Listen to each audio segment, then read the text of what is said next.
Welcome, ladies and gentlemen, to King of the Pool as we're here again this evening to cover some North American matches. As we were live earlier today, again with my co host, Canadian Chicken. How's it going, Chicken? Man, I am so excited for today's match. We are potentially going to see G2OP get dethroned. They are, if unless I Oh, don't now remember you've done right, it. they're undefeated. We've had the They're caster undefeated. curse right there already put No, upon them. no, no. No? No? These guys have got it. G2OP is going down. I'm betting all my channel points on it. Shit, we can't bet channel points. Not yet, We need a anyways. bot for that. Yeah, we'll get there. I don't even know if we can have channel Anyways, points. let's jump in and check out our upper bracket for EU here as No Jungle and Drisky have yet to play. They'll be playing out on Sunday. Come back here for that game as we'll be casting that here as well with another guest caster. But jumping down to the lower bracket that was played earlier today that we had the opportunity to cast with Knoxville and Chicken here. We do see the MVYIT guys were successful over the Heralds in a best You of said it one. right. No, no. The Yep, big news is that you said it right for the first time today. You didn't say it right for the entire broadcast. there we go. Yep, just have to spell it out. So they'll advance on to the lower bracket final here. They've been crawling their way up for this lower bracket quite nicely, and knocking down the Heralds is no small feat. So it was a good game. They got a little bit outdrafted, I would say, but we do have the VODs up for that. So if you want to go see that, you can go watch that later. But tonight we're here for some North American Dota. As we look at our upper bracket, this is who we're here to cast. We have G2OP and Puppet Master in the upper bracket finals, duking it out to see who will advance and who will drop down to the lower bracket, who will face off against the winner of the other matchup tonight, which is the Draft Dodgers and not Gyro TV, good Juju. I couldn't do it once without fucking up, could I, Chicken? I just love it. Anyways, we have some wonderful guest casters tonight. How about you guys introduce yourselves? Hello, hello, hello. I'm Aponsus. With me here is Brightside. How are we doing this evening? How are we doing? I'm doing absolutely splendid. I'm just keeping tabs on watching EG lose to a Div 2 team, so that's always interesting. But we get some ability draft Dota today, which is what I'm really excited for. It should be a good time. All right. Should be a very good time. As yeah, I mean, use like we already heard G2OP versus the Puppet Master. G2OP currently completely on the throne. They have not been touched, not lost a single series. Can it be today? Can it be today? Yeah. No, they're gonna win. Nice You cursing. Nice yeah, cursing. you see. Okay, I'm just Okay. no. They're definitely winning. Yeah, they're Definitely winning. Um, G2OP is going to win. We got it. You guys went at it the right direction. I Yeah. went at it backwards. Yes, I I love it. The confidence. I Well, Brightside, you and I, like, we know G2OP quite a bit now. Why is that? Yeah, so those in the audience, may have heard of the fabled rivalry between G2OP and B2OP. Gyro 2OP and Ball 2OP, the other notable ability draft guild in North America, of course. We've had the pleasure as B2OP members of playing against G2OP in ability draft pubs. Much to our dismay, generally G2OP wins. They were the inspiration. G2OP was so dominant. We just felt the need to create a rivalry between those two. So that's where we come from. Yeah, I mean, you and I, we've played our fair share of ability draft, always with good bits of fun there against GOP, maybe a little bit less of the fun at times, as they are quite well in the art of ability draft. If you were like, pretend I'm dumb. Well, I don't need to say that, but Opening yourself up there. What would you tell me? What do I need to do in ability draft to beat people like G2OP? Well, I'm sure Chicken here could agree with me. He's the one with 10,000 hours, apparently. Generally, the trick is to pick good abilities. That sounds really My shocking. mind is It helps. blown. Yeah. It helps to know how to play real Dota. See, that's where I lack. Oh, I damn, suck. fuck. Yeah, and I'm so this real is bad. that's generally where G2OP they definitely take the cake because they've got this perfect mixture, I'd say, between knowing all of the good abilities, how to synergize them, as well as being able to mechanically play Dota well, which most people struggle with. So it Mhm. should be interesting. I don't know. We'll have to see. I think G2OP will win. Copium. But we'll see. Now, we had talked a little bit about G2OP. About Puppet Master, though, I feel like Puppet Master, from what I've been able to observe in this league, they are the team that has grown more as a team, and that didn't come in as already like this super strong stack of like G2OP who like comes in and it's just like we're the big kid on the block. No. Puppet Master, they're like growing and growing and growing. They're coming from as like the draft house from Purchase Tournament. They're like two different stacks now mixed together. And I feel like for them, it's very much about one player and one player only, and that is Excalibur, who get him on a good hero, which you can't really control, unfortunately, but get him some good abilities, get him a good lane, and he might just carry the game for you. G2OP did win against Puppet Master 2-0, but in each of those games, Excalibur still looked good. So if I were in Puppet Master's shoes, it's like, okay, enable Excalibur, and then like just ride the lanes from there. Is what I would tell what I would tell. But Yeah, it's always so weird because ability draft you don't get to play competitive competitive ability draft games that have stakes involved, right? Mhm. This is it. It's This such is a the first right here, ladies and gentlemen. This is You're it. part of Yeah. it. The It's birth of the so nation. it's so different from the ability draft games that you might pub for because there's so many more things to be considered in terms of team comp, ability comp, who's getting what abilities, who's going where, who's playing what positions. This isn't like your ability draft pub where all 5 players are trying to play core and everybody wants to pick the right click abilities. Unfortunately, that doesn't normally work. But listen, I'm a ranged hero. I need to have bash. Yes, exactly. Yes, I need Elder Dragon form. I'm a ranged hero. No. Well, we So see it's that these guys do know how to swap and will be taking advantage of it quite heavily to make sure that the heroes get on to people that like to play those positions. Something that not every ability draft player knows, but after you've done the actual draft, during the strategy time between when you end the draft and get into the actual game, you have the opportunity to swap with another member of your team. So Chicken and I will often do that to make sure I get on a support role while he goes off and carries me to victory. and Hey, this that's what is I always do with Brightside. it's particularly important because for the base hero specifically, right? It's like if you have a hero with really high agi gain, you generally want them playing carry or Yep. a So core let's role draft to a some core and extent. carry Yep. on that, and we'll swap it into the player that plays that particular role.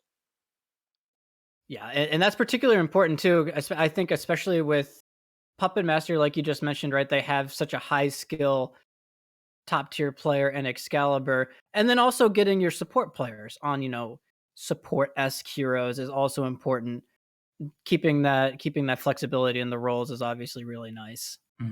Also, completely unrelated to ability draft, I just feel like if anybody is afraid of spoilers here about DPC, I'm gonna announce the result of the first game between EG and the cut. Oh no. Mute until I make this again. So the cut has won against EG. It's up 1-0. So just to put that out there, just making sure we're all on the same page, but we're back into ability draft. Felt like some people here in NA, we want to know about these things. We want to know Well, I just who's love winning we in this got one. one underdog story going on already over here. Let's get another one Mhm. going. Exactly. Let's get Puppet Master going. Oh, sorry. G2OP will win. They will win. Guaranteed. Put in your bets right now. It is not even close. I would not even doubt for any second that G2OP is not going to win. Copium. Um, Hey, you're stealing my caster's curse. That's not okay, man. I'm sorry. Brett. I apologize. I am really looking forward to it, right? Because it's just, when you play ability draft games, I feel it feels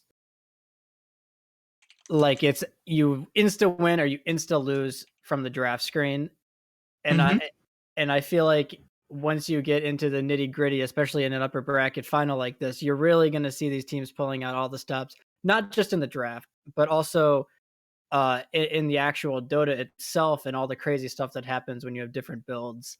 Absolutely. That's also like something that I'm looking for, like with these leagues that's like with this league now starting to pop up for ability draft. What is gonna happen with like the actual meta about ability draft? How is it going to be elevated, and what can we actually see where it isn't just, as you mentioned, like four people wanting to play carry, but like actual like the difference between like playing an all pick game and actually captain's mode Dota is, I feel like, kind of what we're about to witness here with two of the best teams here in NA in ability draft. I'm very excited. Indeed. Well, we do Mhm. have a lobby open, but it is the wrong lobby, so we are still waiting on our teams to get going here. In the Oh no. interim, why don't you guys tell our viewers here that may not be familiar with you, that are sort of huddling in our AD space, who you guys are and Mhm. what you do in the wider Dota universe? Absolutely. Yeah, I'm Aponsus, as you see right below me. Me and Brightside, we are casters usually of the normal Dota. Um, Casting all around. Like we've casted some of NA tournaments just a week ago. We've casted some of DPC, some of close qualifiers, and just looking like I feel like we're very much on the same page here, even though we never really specifically talked about it, but like very much about like bringing you the balance between what it is about Dota and just also bringing some entertainment, bringing in some jokes, being funny. Well, that's why they turn the cameras on, right? They see our hair and they're like, "Oh, well, these guys are clowns. So what are you talking about?" No. I didn't want to say that directly, but yeah, we're just selling ourselves out for our appearance. Only that. And some Dota knowledge there from Brightside. He's very smart. So smart. I'm Brightside, as you can see right below me, Brightside Dota. I am now casting pretty much full time here with Mr. Apon, like we had mentioned. About 7K ish. I don't know my exact number off the top of my head. 7.5K. It's higher than 7K. It's higher than 7K. It's fine. MMR is just a number, everybody. It's okay. So I had recently, I don't even remember, in three open qualifiers ago, my team, we had made a run into close qualifiers, one game away from making DPC, which of course is a bummer to have not made it. But it was a blessing in disguise, because now here, going from player to caster with the beautiful Apon Zeus to bring you all the action. Well, yeah. Man, every time you mention that close qualifier, it was one game away. Okay, we're not gonna talk about that game. That game. Okay, we're not gonna talk about that. We hear about the ability trap. I He's can trying to see the kill my good pain in vibes. your face. It's just, it's so bad. It So, sucks. when were you both first introduced to Ability Draft? Who introduced you? How did you get started? Mhm. You want to take it first, Brett? Sure. So we have like a kind of Discord community of friends, like I'm sure a lot of people here have. And this all kind of kicked off because we didn't have a game to play at the time. As weird as that might sound, and we were like, okay, well, why don't we play some ability draft? This seems like a good time.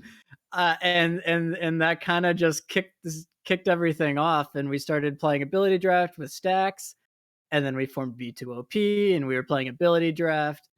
And so it's always just kind of this game mode that you turn to when normal Dota is kind of blah. You're not having fun in normal Dota, whether it's patch or anything else. And then it's such a fun way to spice things up and still experience Dota to some capacity. And that's really what kicked it off for me. Was I didn't really like it until I started playing in stacks with friends, and we were getting these fun games, and we could communicate about all the builds we're going, who's playing support, who's playing core, who's going where. And so that's what really kicked it off for me. Mm-hmm. Yeah, when I first started playing Dota in like 2013, 14, when Ability Draft first came out, I played a few matches. It is very hard. It was very hard. It still is very hard. But then, like when I got with Brightside into these stacks, it is very similar. Like if you are in a 5-stack, it can be an extremely fun mode. And I feel like with every overhaul that they make for Ability Draft, with like the overhaul of the overlay and all of that, it gets better to get into.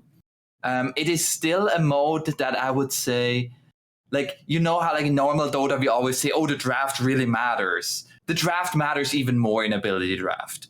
You can absolutely fuck your build up, very much so. I'm sure nearly everybody has experienced it who has played Ability Draft, that like your idea just doesn't work because it needs like 7 different items, and you don't get 7 different items. And it also, the one thing about about playing Ability Draft that really made me realize how well thought out hero designs are in Dota. It's like, it's as small as like that the Windrun ability is with Windrunner, that like poison attack is on Viper, like these things that you don't really think about, like how big of an identity they make to the hero until you don't have that ability and you realize, damn, that hero is really just like these 2 or 3 abilities combined together. And like that, I feel like that's really fascinating to learn about, not only from like a Dota perspective, but also from like a game design perspective, which like I always find fascinating. We of like, often talk about how heroes in Dota have their own counter built into them. And that's something that you may never have even considered if you have not played Ability Draft. A good example is, Viper with Never Toxin and Corrosive Skin. Counter each other out perfectly. Another good example is Weaver and the Bugs. You get the Shard, detects Invis. So, just 2 sort of good examples of how the synergy of these things also work to counter said built-in synergies in a weird way. I think it's crazy because what really makes Ability Draft click for me is obviously there's so many insane combinations with just the base abilities. But with what Dota's done with Aghanims and Aghanim's shards have just completely broken what you can do in a game like Ability Draft, because there are so many insane ags, there are so many insane shards out there that And you get pretty them much all. like you Buy can get one, them get them all, all. and what's Seems like a even good now deal more to me. it's now even what's more interesting, right? Is like you think of like the new timings, right? There's 15-minute shards, which broke regular Dota, and normally that's only 1 shard. You think of a hero with 4 shards in Ability Draft. It's just so crazy to think about. How And fast that gameplay can come. And we've seen it here. It's turned into a very brawly meta where, the power spikes are really important because everyone seems to have that 15-minute window on their mind. and that is I think that's partially where knowing regular Dota helps you so much too, Like there's this obvious timing of like 15 minutes with shards, but being able to hit regular power timings and knowing when those power timings are off of your base abilities is I think what really sets a lot of ability draft players apart. Yep, we'll At least see the at least in top my tier eyes. ones. They'll hit their timings. They'll put their foot on the gas and they won't take it off. They'll just go go go go go. And it generally has to be Mhm. some massive team fight or something like that that resets the momentum, right? Like just I don't know whether that is the meta currently in regular Dota, but it just seems to be that just once these critical timings are hit, it is go time and they just go. The concept of hitting power spikes in Dota is never gonna. It's always gonna be a thing. I don't know if it really depends on the meta, right? It's if your hero is strong, you should go do shit. Same thing applies in ability draft. It's just so much harder, and it's why like watching these leagues is so cool because their timings are just different, and you need hours, you need time in Dota to actually recognize and implement them correctly. Mhm. Even Chicken, Yeah. who has 10,000 hours, still claims that he's ignorant of all. So Well, I call shenanigans. as it's a very interesting. I feel like also like talking about timings, but also how how do you know your timing? Like I'm talking as a scrub here. I don't know my timings when I play. I'm too dumb for that. So I need how do you know your timings when you have different abilities every single game? Like you have three different normal abilities every single game, and like how they combine to each other defines your power spike, including then with your items. Like that's where this high level ability draft is really like it's I feel like it's also a little bit about like which combination have you played before so that you can make the best use out of it because you have already played it before. Like I know that like there was once a YouTube video from he was the coach at Secret at the time. He talked about like when they try out a draft in a scrim and they pick a new hero in a draft that the team hasn't played with before. You cannot expect that hero to perform the best at the first time. You have to realize that playing that hero with those people around it is the first time. So everybody has to get used to that. And I always kind of wonder, how does that affect an ability draft where that factor of getting used to something is like not really doesn't really exist because it's three different abilities every single time. So it helps that I'm stupid. So like I I don't see. remember It's a stuff, great start. and I'm already used to just flying by the seat of my pants because I'm just like I don't remember anything. The best So way I'm it just was playing. ever described to me is that you get to play Ice Frog every single game. So some people are good at that, and some people are not good at that. And, some people can really take advantage of that creativity and come up with amazing things. Other people are relying more on what we would call the memory factor, or oh, I got rolled by that. Let's get that this time. These kind of things, and I love the fact that you can sort of go and play Ice Frog every single match and try new things, and how does this work with this, or like the wiki says it works like this. Let's go test it and see how it actually works. How is there an actual number of how many people play ability draft? Does anybody know? Yeah, it's a fairly active community. I'm sure Knoxville could put an actual number on it, but when I was Mm-hmm. tracking it, there's about 70,000 active players worldwide. Damn. Okay. Hmm.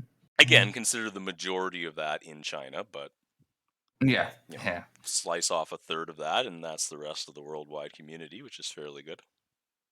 I also find it so fascinating how China has like their own meta of what they play. They also love to play random draft. Um, like like instead of playing all pick, they play more random draft instead of all pick.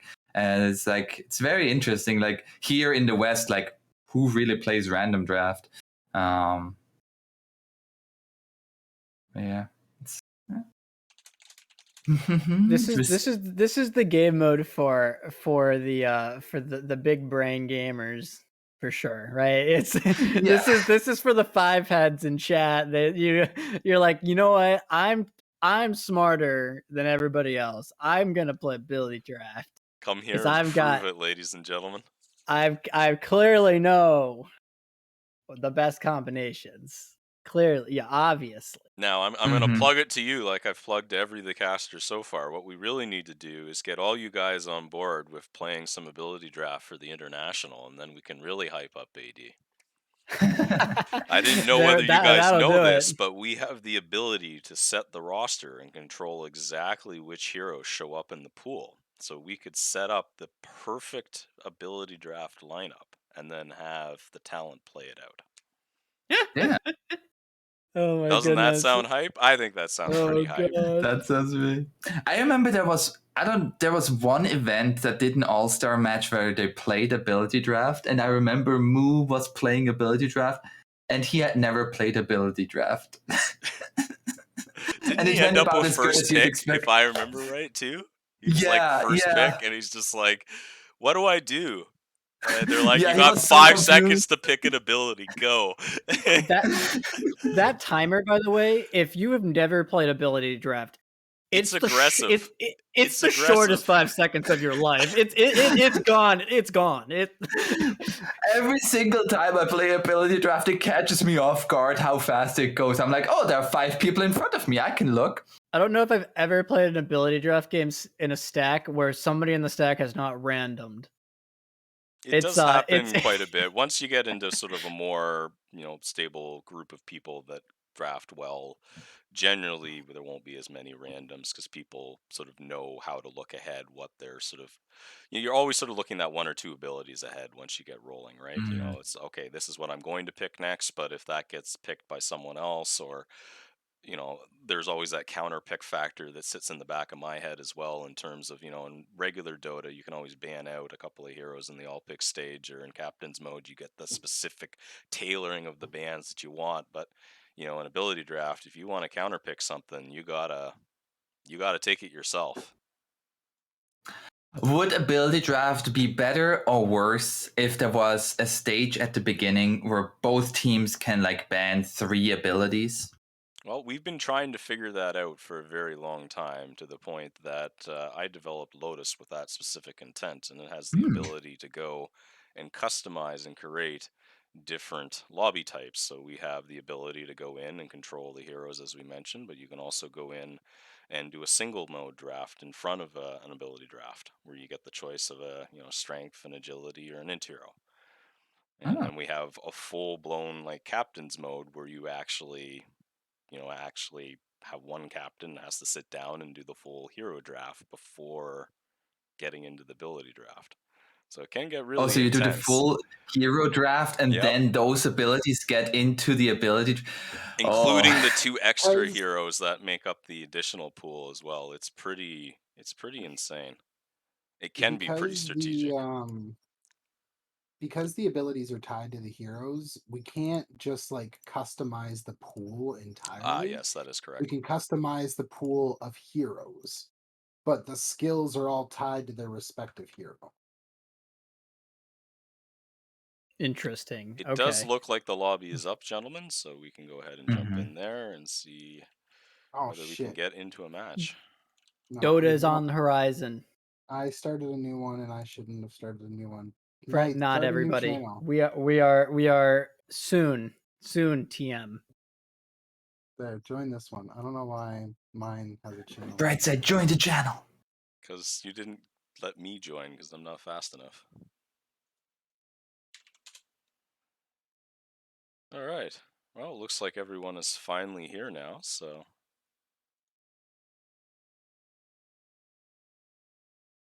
we're just waiting for the people to be ready, and then we'll get into the lobby. Yeah, and I've got my site that I always use when I cast ability draft. It's the pick rate statistics. I don't know if that's what Knoxville would use for the basis. Yes, it's great. A lot of us just have a lot of this stuff memorized, but for the uninitiated, I do have most of it like the high priority spells, but it's always interesting to see the numbers around it. Mm-hmm. Yeah. Especially, I'm really curious, Apon. You know me, I'm a huge Dazzle player. I'm really curious to see if Dazzle does wind up in the pool, how the new Bad Juju is valued. You do, Oh. So right? You do have the.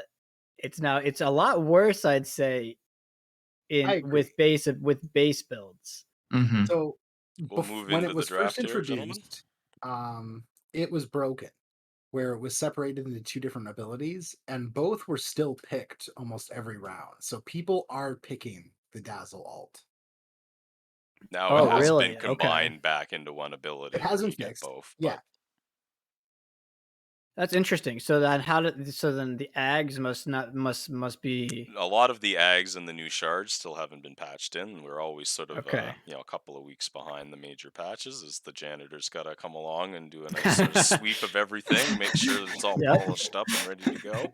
Yeah, it can take You a totally gotta agree. couple of check that weeks shot. of depending Check on the the course. dark size of hallway. the Oh yeah, ability draft size. is a thing. Yeah, a fairly dedicated janitor, happy to say. Comes, cleans Mhm. up everything, makes sure everything nice and shiny, adds all these new features.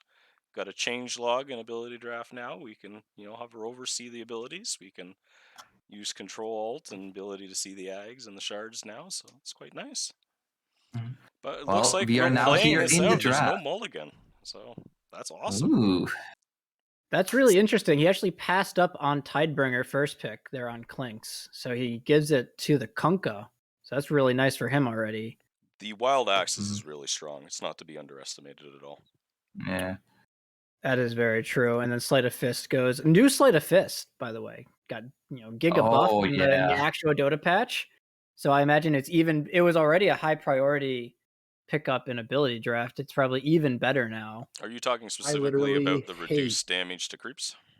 Yes. Yeah. I So you literally get hate fighting Sleight of Fist. I cannot describe how much I hate fighting Sleight of Fist. Every single time I let the opponents get it, it's like quadruple kills left, right, and center. and Because what's it doesn't part fucking matter. It doesn't even matter. You don't need any skills that go with it. Items plus Sleight of Fist can equal a rampage just on its own. What's particularly cool is with Sleight of Fist is you can cast spells on the heroes while you're Sleight of Fisting, right? Yes. So like you can Sleight of Fist and then get the spells. So there's even more stuff that you can do with that. Oh yeah, like Ember's kit does nothing for Sleight of Fist. Like almost nothing. So you can combine it with the world. Mm-hmm. Well, now as we have the draft here to unfold, the Wild Axes usually they want to go for kind of like an Agnum Scepter build, I would assume. Are there any other axe that you're looking out for here for God Below? There's none left on the field other than the Spark Wraith, but there's a couple of alts that he's There, maybe looking out for. yeah, there's Shapeshift and Globs and Shadow Point and Demonic Purge. But this was Spark Wraith something is not to be underestimated. this was something we were talking about earlier, though, with the timing in the new sort of brawly meta and people, being very aggressive very early. This new sort of 15-minute shard timing. Is it really worth considering the Ags anymore, especially if you're not that like position 1 core that's going to get it in that timing, right? It's so tough because if you're not a core role like you mentioned, it's 4,200 gold on top of your whatever items you need before that. So it seems tough if you're not like a mid or a carry. Even offlane, I think, could struggle for going with these Ags builds. That's clearly what Clinks is going for, by the way. Yeah, Is he's Mhm. he's got got 3 all Ags all abilities Ags there. up, yeah, absolutely. So Oh, this is one of my personal favorites, the Dark Pack with the Sleight of Fist. This is going to be fun to watch. oh, that's so, and then if you get searing arrows on time, I imagine you apply the searing arrow if it's on autocast. It Could be. should, yeah. What's our Yep, resident of course. expert say? Yep, that Yeah, the would autocast stuff would work totally fine with Sleight of Fist. I don't think there are any that don't work, to my knowledge. I'm sure chat will tell me I'm wrong, but I'm relatively confident. I'm curious to see who picks up if Soul Catcher winds up going. I think this ability is so value Really in underrated. It's and it'd be just because it's raw percentage removal, right? It's how much? 45? It's pretty 35. crazy. 35% on any hero, regardless of damage reduction, is pretty insane in regular Dota or in ability draft. Yeah, it really sets up that 10 seconds to be like, hey guys, we have a little bit of time to kill this insert name of giant strength hero here. Yeah. I don't So really he went see like searing a big arrows. tanky strength hero that you'd be worried about in that same way. At least not sort of developing here yet. Maybe the Conquer. Yeah, I was gonna say Kunkka looks like he could get to that point. He's probably going mid, or they're swapping over to their core player. This definitely seems like a core build on him. I'm really curious about the Psyblade pickup, because I think that's generally a pretty heavily contested ability. So is that going over to a better hero to play like a right clicking core on, or that's probably just going to the TA then? So the Shadow Demon here is looking to be some kind of carry that's going to evolve here, and then the TA is going to be some kind of support probably. Yeah, it's just really weird because it's like Shadow Demon's not normally like, it's hard to be a right clicker when you're an int hero. Well, we do see It's some right clickers that are entails. It all sort of depends on your scaling, right? So I do yeah, remember that's Shadow true. Demon having a fairly good scale, if I recall correctly, and the ability to have side blades and illusions on top of that is amazing. Nature's Prophet's an int hero, and he's got the best stat gains in the game. This is true. Yeah, NP is he's just the best hero to get, I'm sure, in all of these kinds of games. He's or you can go any build with those. So now that we have the full draft unfolded, so this is just a draft. Draft matters. Any winners? Big winners, I should say. There's nothing that really stands out to me as being critically broken. As I mentioned, the Death Pack Sleight of Fist is one of my personal favorites. It's a boatload of damage that you may not expect to come out, but you should already be looking for the Sleight of Fist jumps and these kind of things. The Kunkka could get off the rails, as you do mention. That could be a very scary draft. So we are heading here now into the game. G2OP versus Puppet Masters. Once again, for people just now joining in, the upper bracket semi-finals that we have here. As Wait, it's the upper bracket finals, technically. The upper bracket finals for NA. Yes, for NA, it's the finals. So the winner of this will move on. Semi-finals. Okay, I see. Yes. I know what you're trying to say. Yes, the winner of this will move on to the finals. That's all you need to know. So it looks like the Shadow Demon might be a core with the two, but is he going offlane or mid lane? So he could very easily just look to be this. He's going to be a mid 100%. I'm looking with at the double mantle quelling blade. It looks like, yeah. Thinking that 100%. I don't think there's any question there. I'll be surprised anyway if he isn't. What's really cool about the Shadow Demon with items is, right, you get, if your illusions get enough stats, you then just primal roar them and sick the illusions on them this game, and a hero will die. Oh yeah. He's got a lot of single. He missed the meld hit on Reptar. No. Meanwhile, the Zeus here up top is gonna get gone on as well. It's just gonna walk away for now, though. So Ember Spirit playing the support role for Puppet Master, not really like the kind of hero I'd necessarily want to be support. Just you have a really low base mana pool, which is generally really rough, I say, in ability draft. But Ember's design as a caster for an agility hero, though. When you think about how his kit works, he's a very magical base, casting based hero. So like his pool is a little bit bad to start with, but he's got 2 int gain per level, 2.2.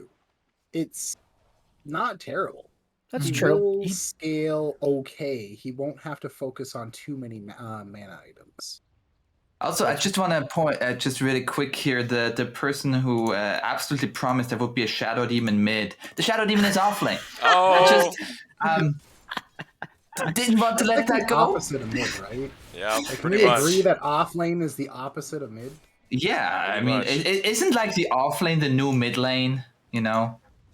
That was the meta maybe like 6 months ago, so that's like me being I love 6 months off lane. behind. Off lane's the best. Yeah. It's, And so it is going to be the mid, the Klink's mid, like we kind of thought. He's got the full Ags build, although Soul Catcher technically not upgraded by Ags, but this has got to be really nice. This is when you get Tidebringer on a hero like Kunkka, it's so nice because you're just going to naturally outfarm the other heroes, especially when you look at like Klink's base abilities. Wild Axis is okay, but it's not near the same level of Tidebringer. So this Kunkka is already going to be looking to be insanely fat this game. Oh, and I already So we missed have it. a first blood in the bottom lane, and also a bounty rune was still up top at 1 minute and 40 seconds. Nobody wanted to grab that one. Runes are overrated. Rune's totally overrated. Free money, not in my land. I love the synergy that G2OP has in their bot lane. They've got the net ensnare on TA, and then burning barrage on the Beastmaster. Which I imagine, right? It works as the same as a ranged hero. It has the base range. Yeah. It does. I see him use it. Yep, he does. Perfect. Just making Space sure. Cowboy listening into the stream. Making sure to show it off for us. Yep. I love this this POS 5 build on the TA, by the way. Searing arrows to trade with early and then set up later into the game with the ensnare. And his Ags, if you ever get to it, is particularly insane. Being able to pierce spell immunity.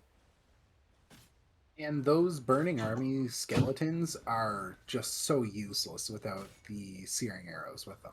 The damage is that's true. It just feels so lacking not to have searing arrow damage on those skeletons. Yeah. Meanwhile, so for Puppet Master, the Naga Siren has Flame Guard, Feral Impulse, and then the tag team. What kind of play are you expecting here from the Naga? I don't. Wait, It's sorry to interrupt. I just want to point out burning army skeletons are based on your attack range. And it's TA. All right. Unfortunately, the TA does not have side blades or anything. That's rather unfortunate. That would be very Luckily, funny. For those I that imagine don't he's know what going to we're be laughing going. at, her attack range is garbage. Is literally you can see him auto attack that creep. It's pretty much a melee. He is a melee hero. There are melee heroes with longer attack range than TA has, just not in this game. But someone like Mars or Void Spirit or Monkey King. Monkey King. That's another good one. Is Monkey King really melee? Let's be real here. Yeah. It does not feel like sorry. melee. So sorry, I interrupted somebody. I just realized that, and I had to point it out before I forgot.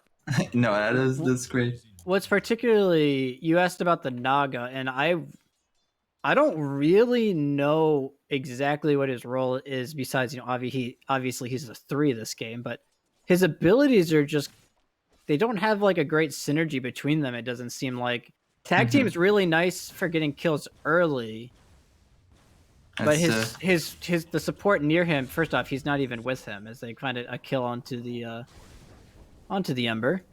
There are a lot of illusions up top here from the Zeus and the Shadow Demon. Like with Mirror Image and Disruption, they're making a lot of illusions there, just massing the enemies.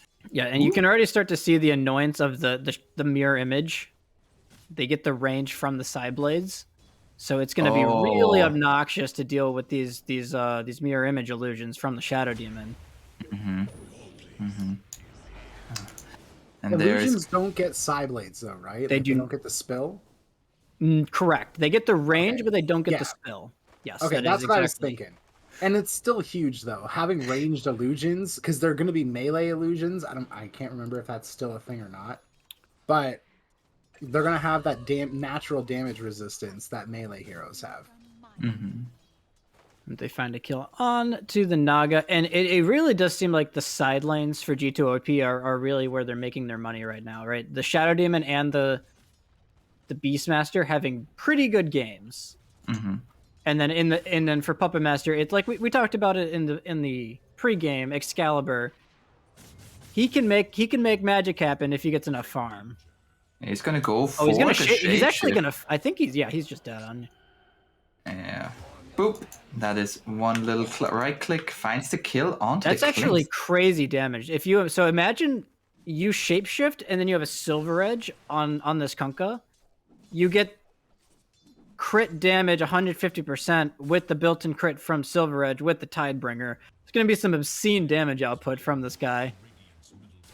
We're gonna see him run across the map and crit people from out of nowhere. It's gonna be great. It's also going to be really nice because I imagine eventually he's going to look to get Ags for his Arc Warden, as we can see the damage that the Arc Warden puts out as well. Yeah, so they're gonna go in here with the snowball, looking for 999, getting the chains on the two heroes. The roar coming out though with the disruption. Zeus, can he get out to the meld hit? Oh, baby. Meld on an actual ranged hero, by the way, not on TA. Whew, That's really nice. And you can see the priority too on it. It's so much early damage. Level 3 in that. That was only level 3. Dude. And he doesn't really have any items. He has a Wraithbane and a Blightstone. Yeah. It really feels like you can essentially treat Arc Warden like you would TA. I'm curious to see if he goes Deso and Blink in those items. Because he does have Walrus Punch as well as they find a kill onto the Tusk. He was making space. That's a death that I do, making space. Have not really quite felt the impact of Tusk's build yet. The Naga doesn't have a great lane. And he doesn't really have any stuns, right? I'm curious to see what he makes happen with these spells. It's like kind of unreliable lockdown. Like nice shards. Does he get the kill? He can Tidebringer up the creeps. Oh, nice try. Close. Yeah, level 9 on the Kunkka at 8 minutes, by the way. So already has an armlet. He is really, really farmed. Mm-hmm. He's looking really good. And I mean, Kunkka is also like, it is one of the heroes, like a lot of strength gain. He's going to get really, really good. This ancient stack already is just massive. Yeah. Shadow even struggling to take it. He only has level 1 Psyblades. So actually, the illusions did get the Psyblade spinners now. Oh, they're gonna find him too. Coming in. Oh no, 999 is just dead. As Zeus trying to run away, but that ain't happening. And juicy he's gonna get the stack. Yeah, he's gonna find the stack as well. Don't mind if I do. He's level 10 now, before 10 minutes. On the other side, they find the kill onto the Tusk, but I mean, you take that if you're a Puppet Master. Yeah, and we talked about in the pregame, the going these Aghanims builds, right? They are very slow to come online, right? I'm looking at the Clink specifically, right? He has a Blades of Attack, so maybe he's going for an item before Ags. I've been talking to Chad about this. We're trying to figure out if the Blades of Attack is a troll or if he's going to be building something with it. I was thinking Falcon Blade. Maybe Falcon Blade. He does go Mana Boots and has Clarities. So, now he queues up the Ags. I have no idea what the maybe it was just to help him CS. Who knows? So far, the thoughts with chat is that it was a total troll. Oh, Space Cowboy. Because it's Space Cowboy. Or no, it's Godba. Sorry, not Godba. They're actually going to find him. Godba. Sleight of Fist is an insane spell. Can I just say that? Sleight of Fist is an insane spell. Yeah, yes, I said it off the start, man. With nothing else, it can get you. But top lane, this Arc Warden is kind of just cleaning house. They tried to go onto him. Is he cleaning house? He has melted. Okay, he's fine. Almost got the double kill. Oh, he came out of Invis.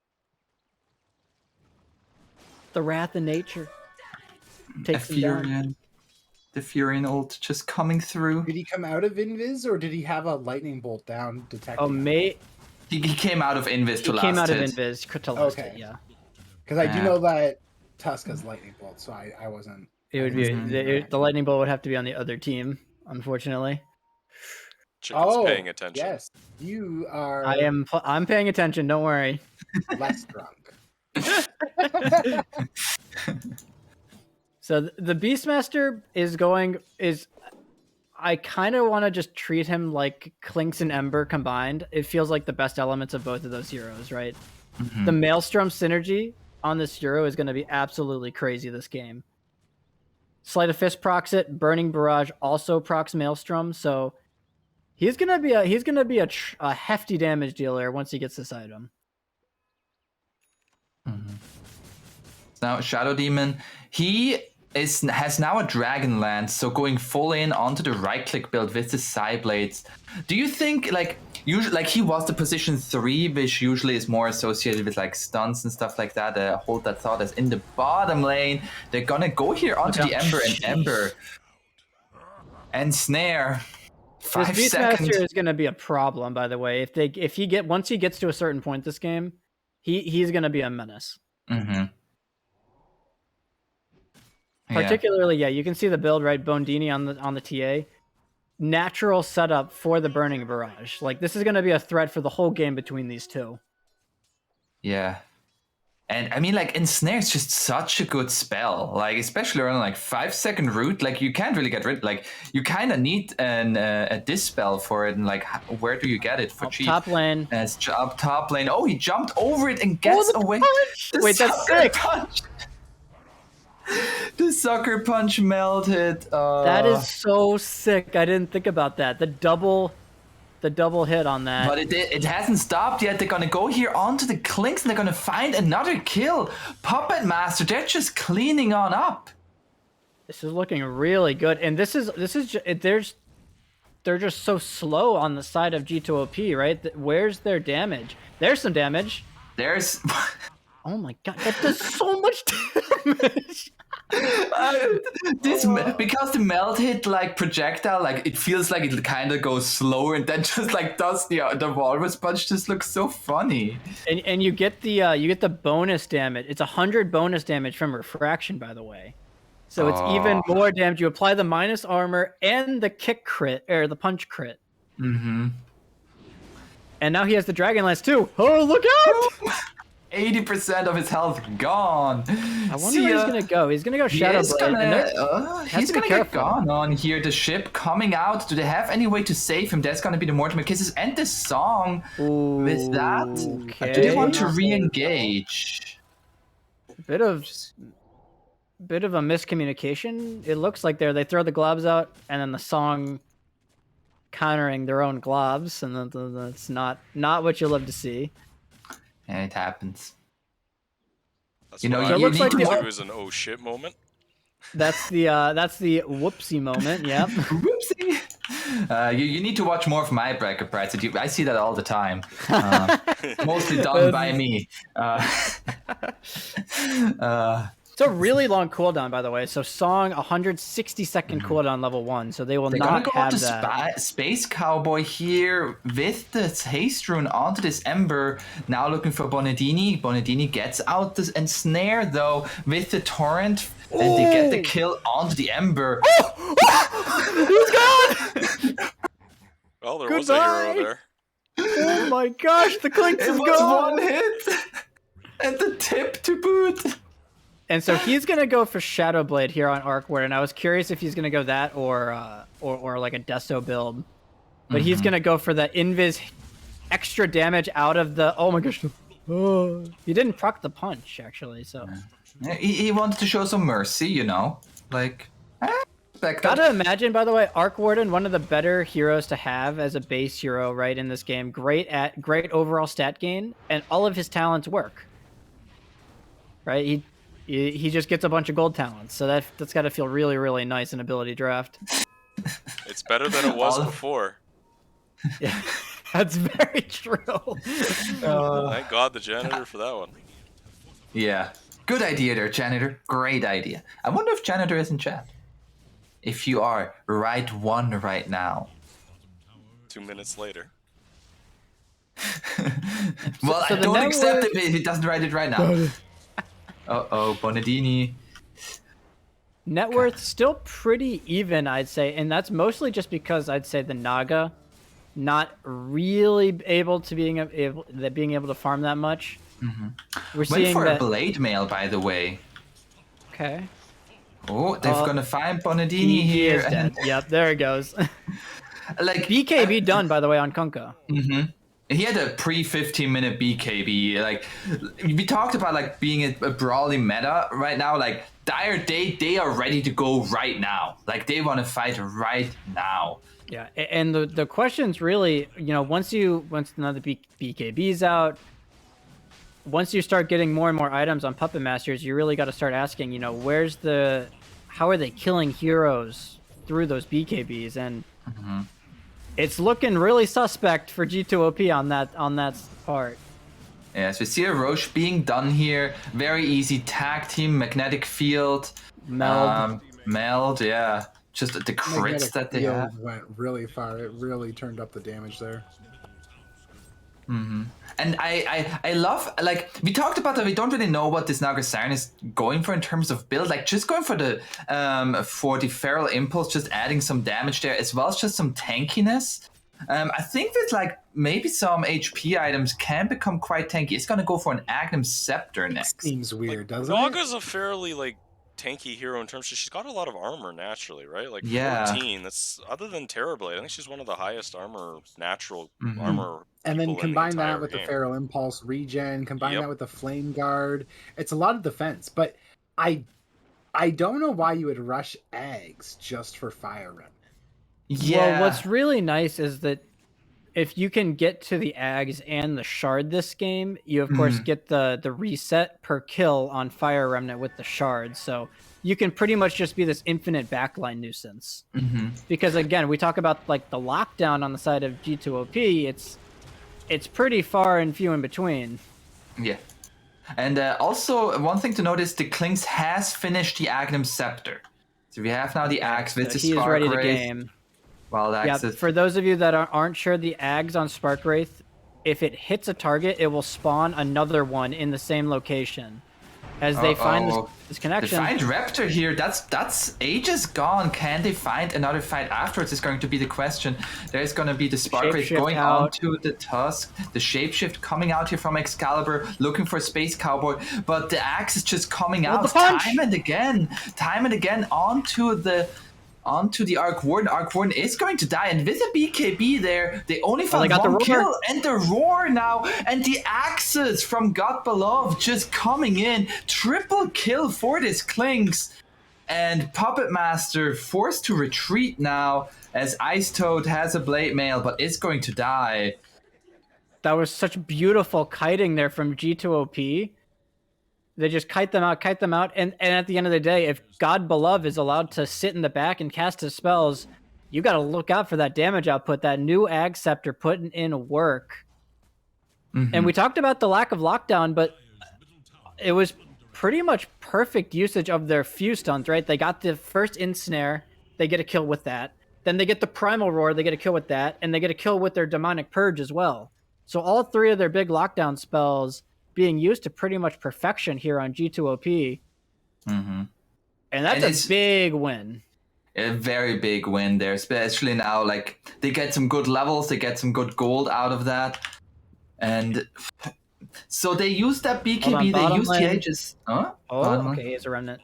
There's a Diffusal done on this Shadow Demon, by the way. So he's really embracing the Naga style mentality. A good old Naga. And he is just going to go for the Scotty, so going to look to tank up those illusions as much as possible.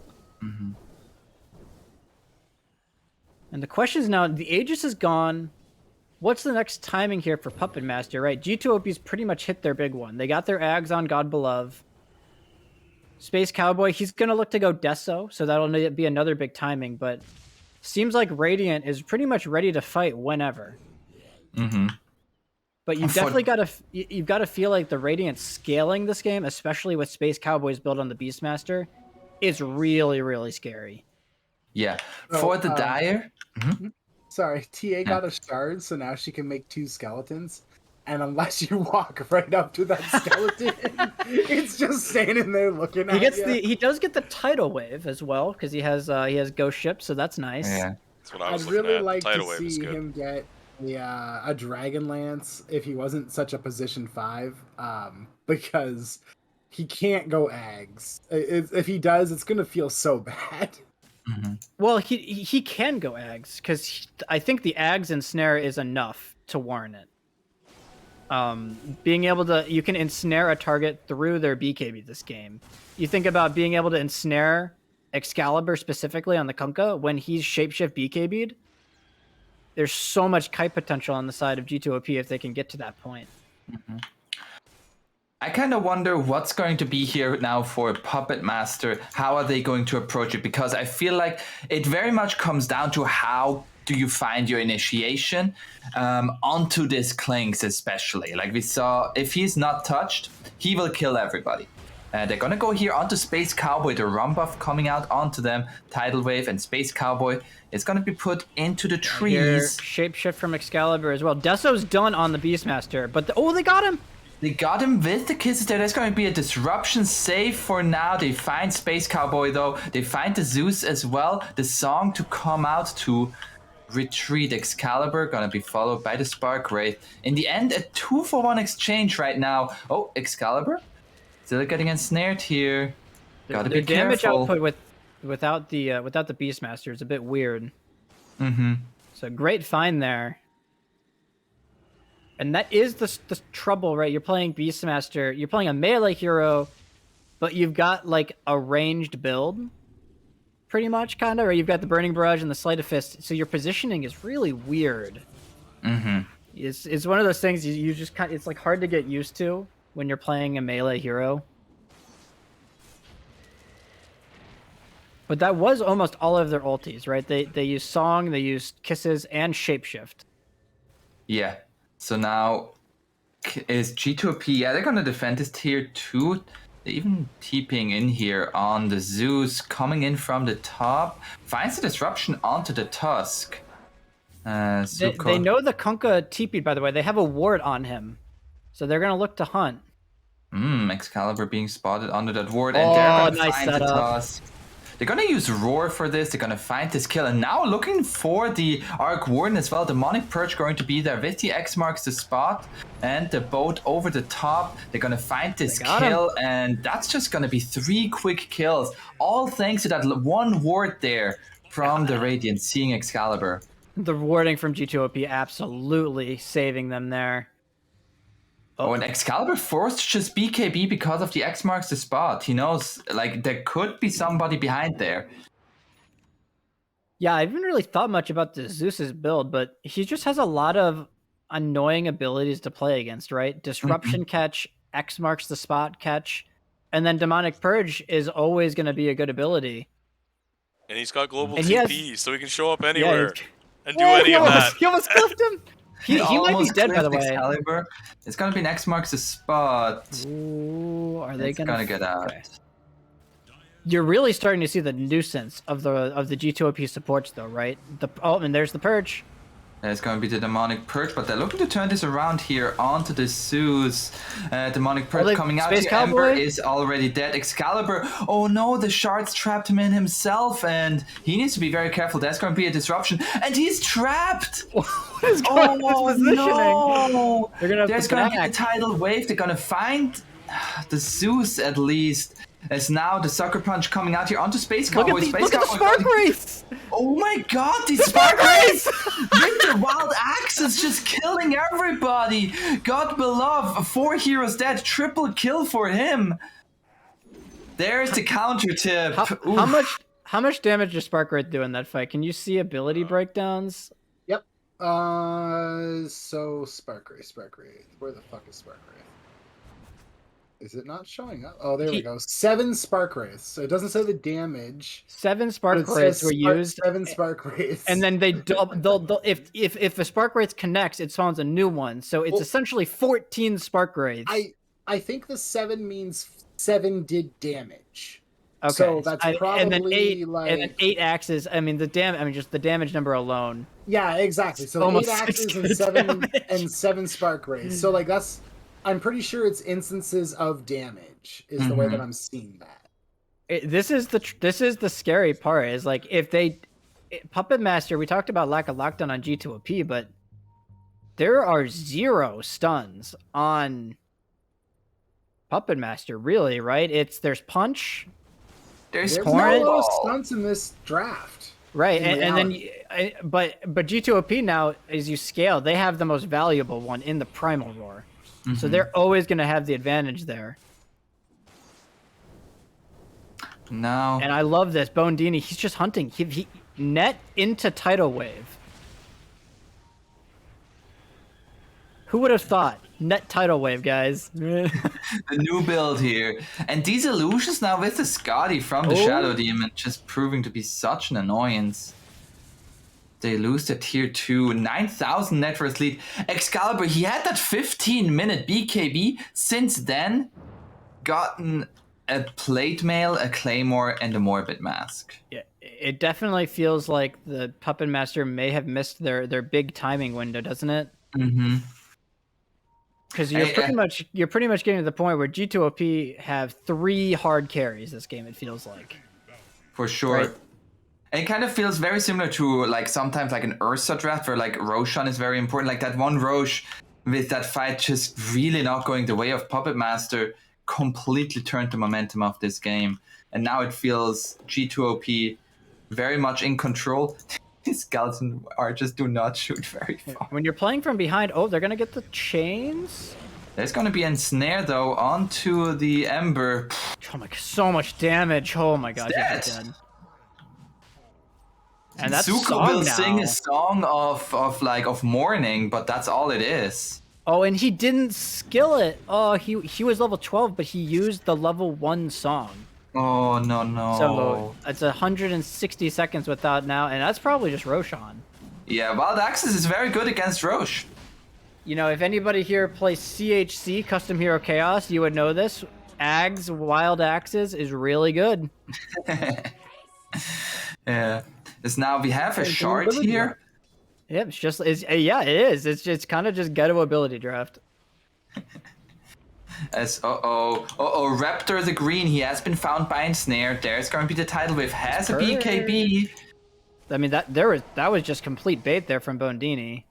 Uh, No, I don't think there was heroes near him to kill to kill Arc Warden, but Yeah, I mean that's a BKB now down. and they're just gonna keep poking. And this is you're really starting to feel the Radiant support impact. Mm-hmm. Just the differential alone. So now Raptors, he has a Shadow Blade, able to get away for now. Now within Aegis, what is the way back? If you have an Aghanim Scepter on the Naga, is that gonna turn things around here? Bright side. Is it gonna turn It's things around? tough. I mean, he gets the Fire Remnants, but he barely has mana. Really, you remember they couple of Dota patches ago they nerfed them. They increased the mana cost on Fire Remnant, right? Yeah. So you're looking at a Naga with less than 1k mana. He's gonna have to try and use 4 Fire Remnants. I don't know if he has the mana to do that. Ronaldini is going to die in exchange for the Naga Siren. I mean, I feel Not like even- Radiant is happy with that. They can keep on they're gonna go here onto the Beastmaster, but Beastmaster has that Aegis. There's And so these much Spark poke. Rays. Yeah, the Spark Rays, the Axes, and just the Shadow Demon illusions. Yeah, they're so tanky. Right? He has Gonna make some Scotty more with Diffusal. disruption. They're just gonna keep chipping away here. They do have the magnetic field to stall a little bit. So that's going to be good. We also have level 20 now on this Conquer with the Tidebringer Cleave. But Zuko, you need to be careful. You might die to a next They're just gonna round walk of up and wild hit this. action. Just about dead here. And this is really nothing lost for G2OP because all of Dire is in their base. So it's not like there's some carry off farming items while this is going down. Now, they're looking to go on to 999 here. He has the mirror image though. There's going to be the roar coming out once again onto this so Naga. dead. She has to be rooted. Has to Fire Remnant. Will get away. He They dies will in base. Oh no! Rip. That's a big rip right there. That That feels feels really. very bad. I mean, They just- lose the Tusk. VKB forced from Raptor as Excalibur is gonna go in, but the disruption. They had They don't have roar, right? Yeah, roar CD, but I mean, there's just no damage. Yeah, where's your damage now? There's the walrus punch. It looked fun at first, but it just doesn't do the trick anymore. That's going to be the Another tidal tidal wave. wave with the X marks the spot, keeping him back and forth and back and forth and goodbye. And G2OP, Well, it was looking a little bit dicey there at the beginning. they definitely had a greedier draft, right? They needed to hit their item timings, but once they hit their timings this game, they've looked pretty much untouchable. Yeah. And really, honestly, it's all being enabled by this TA's build. Like every single time it seems like they're getting a kill, it's off of an ensnare in tidal wave. Yeah. So they find the Ember again. That's going to be the song to come out. Okay. Zuko singing the song Nice of his shards. people. Okay, there's going to be just like not enough damage. Space Cowboy, he's has gonna get Aegis. gone on. Yeah, he has the Aegis. That's gonna be the Fire Remnant. Space Cowboy has to use his Aegis. Can they re-engage after that? They have Shapeshift up in 2 seconds. That's going to be an ensnare. Ooh, almost. Ooh, close there with the pushback, but you're just losing racks. There's going to be the magnetic field as we have the get back here from Space Cowboy. Is it actually going to be a get back or not? Just look at the spark rays. Look The out, Spark Rays Excalibur. Is he He's dead? He's just trying to get back to base. Just trying to get back to Okay. base. I mean, there's so much damage and poke from G2OP. I don't know how you could possibly walk up at this point. Yeah, as the tips are coming out here, they're going to lose another set of racks. His Psyblade's nearly taking out the Ember Spirit. It is a good day to be G2OP right now. They Yeah. woke up and they woke up to slap some people, and right now they're doing the slapping. It's brutal, Apon. By the way, I believe we were wrong. It looks like the illusions, the Shadow Demon illusions do get, Yeah, they do get the Psyblades? Psyblade spill. so even more annoying than we actually thought. And there are going to be so many illusions. The disruption plus... The cavalry rolling in. How do you deal with Cavalry, them? that's It's- like the front line. He's just been sending those in one They're- after another and hiding back, Yeah. just making more. it's- taking down the building so fast. You talk about the poke, And- like how do you deal with those illusions? They got nothing to deal with the illusions. The illusions and then the spark rays, right? Just look at them. They're just everywhere. Yeah, that's just megas. Like there's and Zuko. Oh, he has a song. He still just dies. Oh, it was a song of goodbye right there. As that's going to be the roar coming out with the magnetic field. Not enough. Excalibur trying to deal the damage here, but where's Space the Cowboy's damage? just standing his ground. Space Cowboy, hey, he's getting going on. There's going to be the buybacks, the disruption, disruption. save. Space Cowboy, he's looking good. He's looking not good anymore. He's dead. That's the cast of curse right there. When you see him die, God Beloved is still alive. just for now. making Still alive room and for kicking. Gobelov. these I got him. buybacks- Oh, Oh my god! I got him. All it took was how many buybacks? 2 buybacks. And you 2 diebacks there, and getting fully megaed. Double satanic too. Yeah. The experience exchange there is pretty wild. The gold exchange is only lessened because of the 2 buybacks. Yeah. Jesus. Which, like you said, were both buybacks. Yeah, I mean, mega creeps as well. Even if you lose a couple of cores there, when you get the mega creeps, you get some diebacks. It's really tough. Like Klinks died with 5,000 gold on him. That's a decent chunk. You know, that's not too shabby. Go Bondini hunting. He's gonna find the Naga Siren. It looks like. There's going to be the title Just- wave looking to cliff him. No. Oh. Yeah. He has a remnant anyways. Yeah. But it's the style factor, you know? Really, mental really game. curious that the Naga's not buying the shard. By the way, I feel like the fire remnants without the shard are significantly worse. Just like I mean, it's really like, what do you do right now if you're Puppet Master? I don't know. I mean, Naga's trying to get a pipe. It seems like it, a little bit lackluster at this point in the game. Uh-huh. The I don't Zeus. even like pipe in I mean, anything, to be Excalibur. honest with you. Excalibur has the right idea, Apon. He's got an item. Ooh, a divine rapier. Yeah, he's got the right idea. They just don't have that much damage. They need something like a rapier to turn the tides. Yeah. I mean, the rapier's gonna be nice. Is he allowed to do the damage? Or is he just going to be controlled? The problem is I don't even know if he can get into right click range to use the Yeah. rapier. There Ember goes is dead. Ember. Oh, there goes another. Ice What Toad the? is dead. The song is coming out. They're gonna This is walk the in. only way to get them in range is to use the song offensively.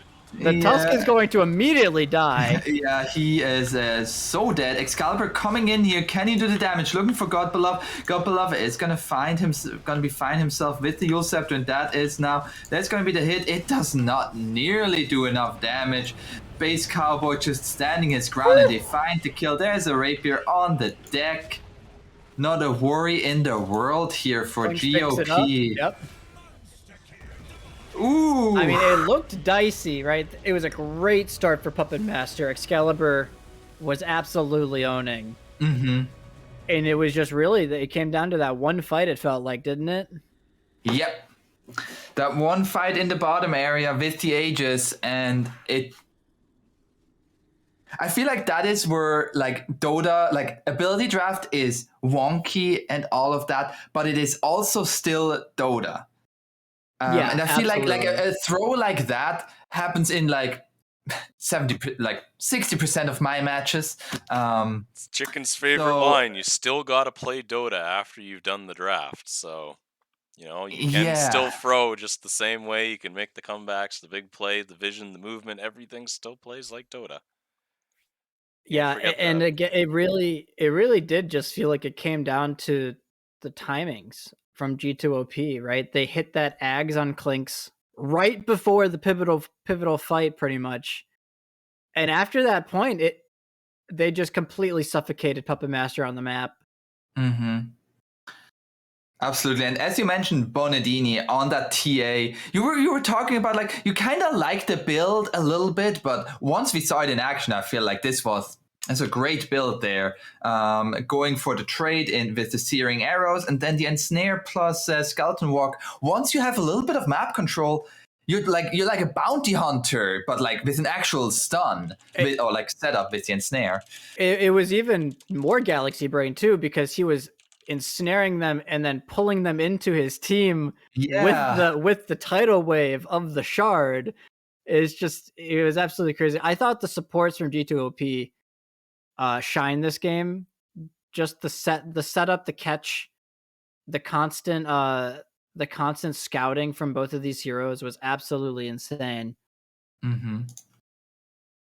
So it looks like For the sure. next lobby is open, but the guys need a couple of minutes here. So we're gonna Frodo will be right back, and we'll be back ourselves in a couple of minutes. We'll see you guys then.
And we're back, ladies and gentlemen, as it looks like we have game 2 just setting up here now. We'll jump over to the draft in a second when it's ready. Oh, looks like we have a draft. Let's jump over and have a look. Jump Looks over like and pretty good heroes for both teams for the most part. already one thing that is standing out to me is there are a lot more stuns here. Yep, we got Oh. the mulligan Oh. here. Oh, You're great! Because getting I a just got that. mulligan. I will just Okay. spec Def that here, looking but- like a mulligan. So Yep, that's we will be G2OP's right back. mulligan. We will find there a out way in to a tell? second. As I say, we Got it. can't see the chat, but we will find out as I ask them to drop it in there in a second. So we'll be right back as we go into the lobby again here. How did you pull me into the broadcast channel? Because I'm amazing. Cool.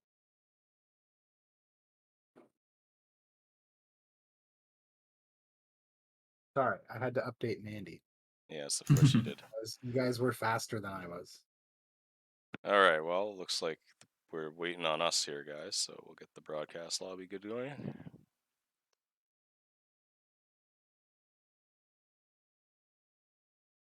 Hmm.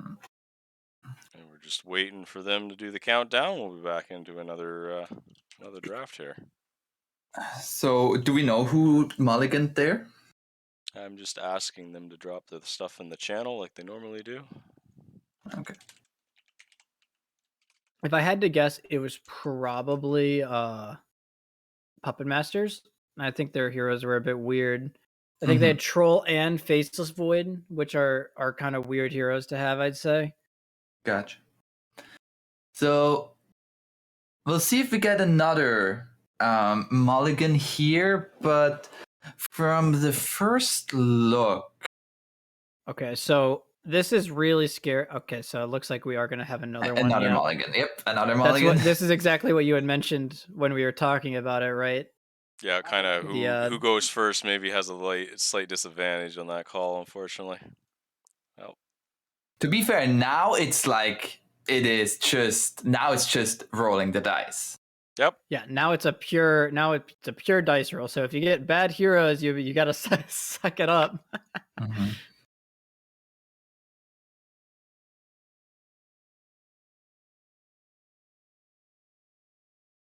That is the last of the mulligans, ladies and gentlemen. So that's used by both teams there. Mm-hmm. I hope that Puppet Master get a good draft, so that we can get a game 3. No bias here, right? No bias at all. 100% bias. Okay, I see. 300% bias. I'm fine with it. Chicken, we're waiting on you as always. Sorry, I didn't hit the show broadcast channel. Okay, right. let's see what is it going to be? What's it gonna be here?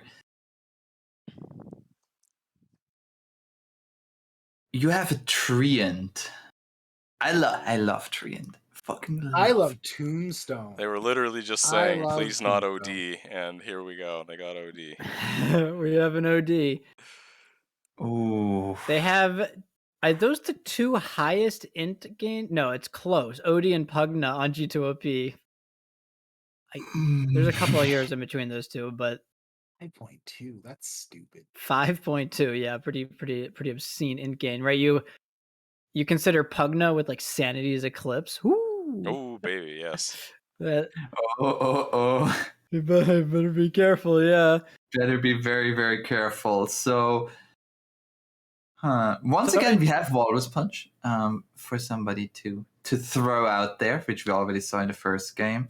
Yeah. So in terms of like the S tier abilities, Essence Shift is there, Tombstone's there, and I think Spear of Mars is there as well. I think those are all heavily contested. Essence Shift is kind of weird though, right? Especially this game, right, Apon? You mean Pugna's AD Essence Spear Flux? Mars. No. Yeah. Essence Shift. Essence Shift is the Slark passive. Essence Oh, Flux right. is Oh, the OD passive. Both are very strong. But it's funny that you say Spear of Mars because the last 2 times I've picked Spear of Mars, I got reported.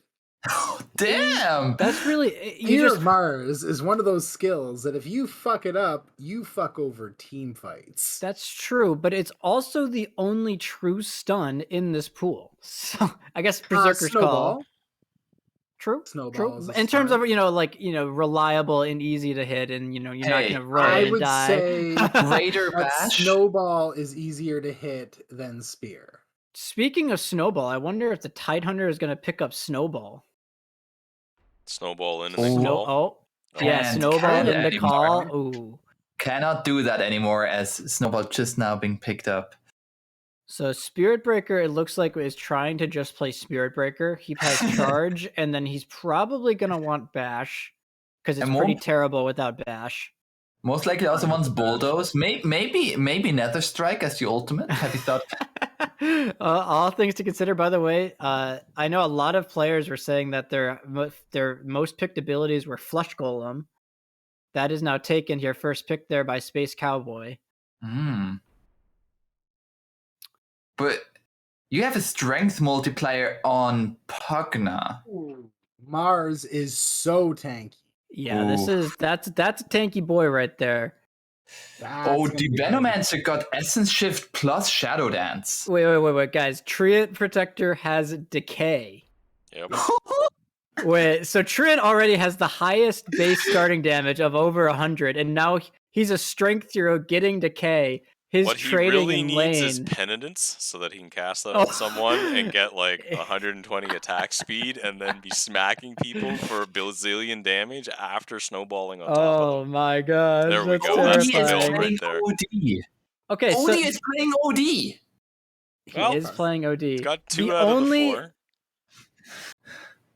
the only Agi hero in the game, by the way, does get Essence Shift. Wait, Yeah. Veno, and he gets Shadow Dance as well. So you can definitely tell where Zuko's head is at there, right? Looking to be more definitely a hard carry-esque Venomancer. He's a ranged Slark. Gotta like it. But in And terms of God like below, bodies on once- the field, he's probably the best, natural agility scare like in terms of anything that we have that will go that late game kind of thing. Yeah. Pugna can Ooh, do it, but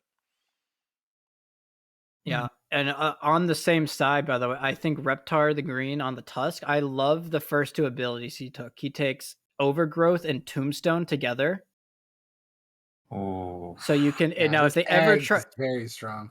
yeah, if you ever try to run in and hit the Tombstone, you can Overgrowth, and then on top of that, you have Excalibur, you have Ravage. So the team fight on Puppet Master is pretty insane. You And have Berserker Call Ravage? with Pounce.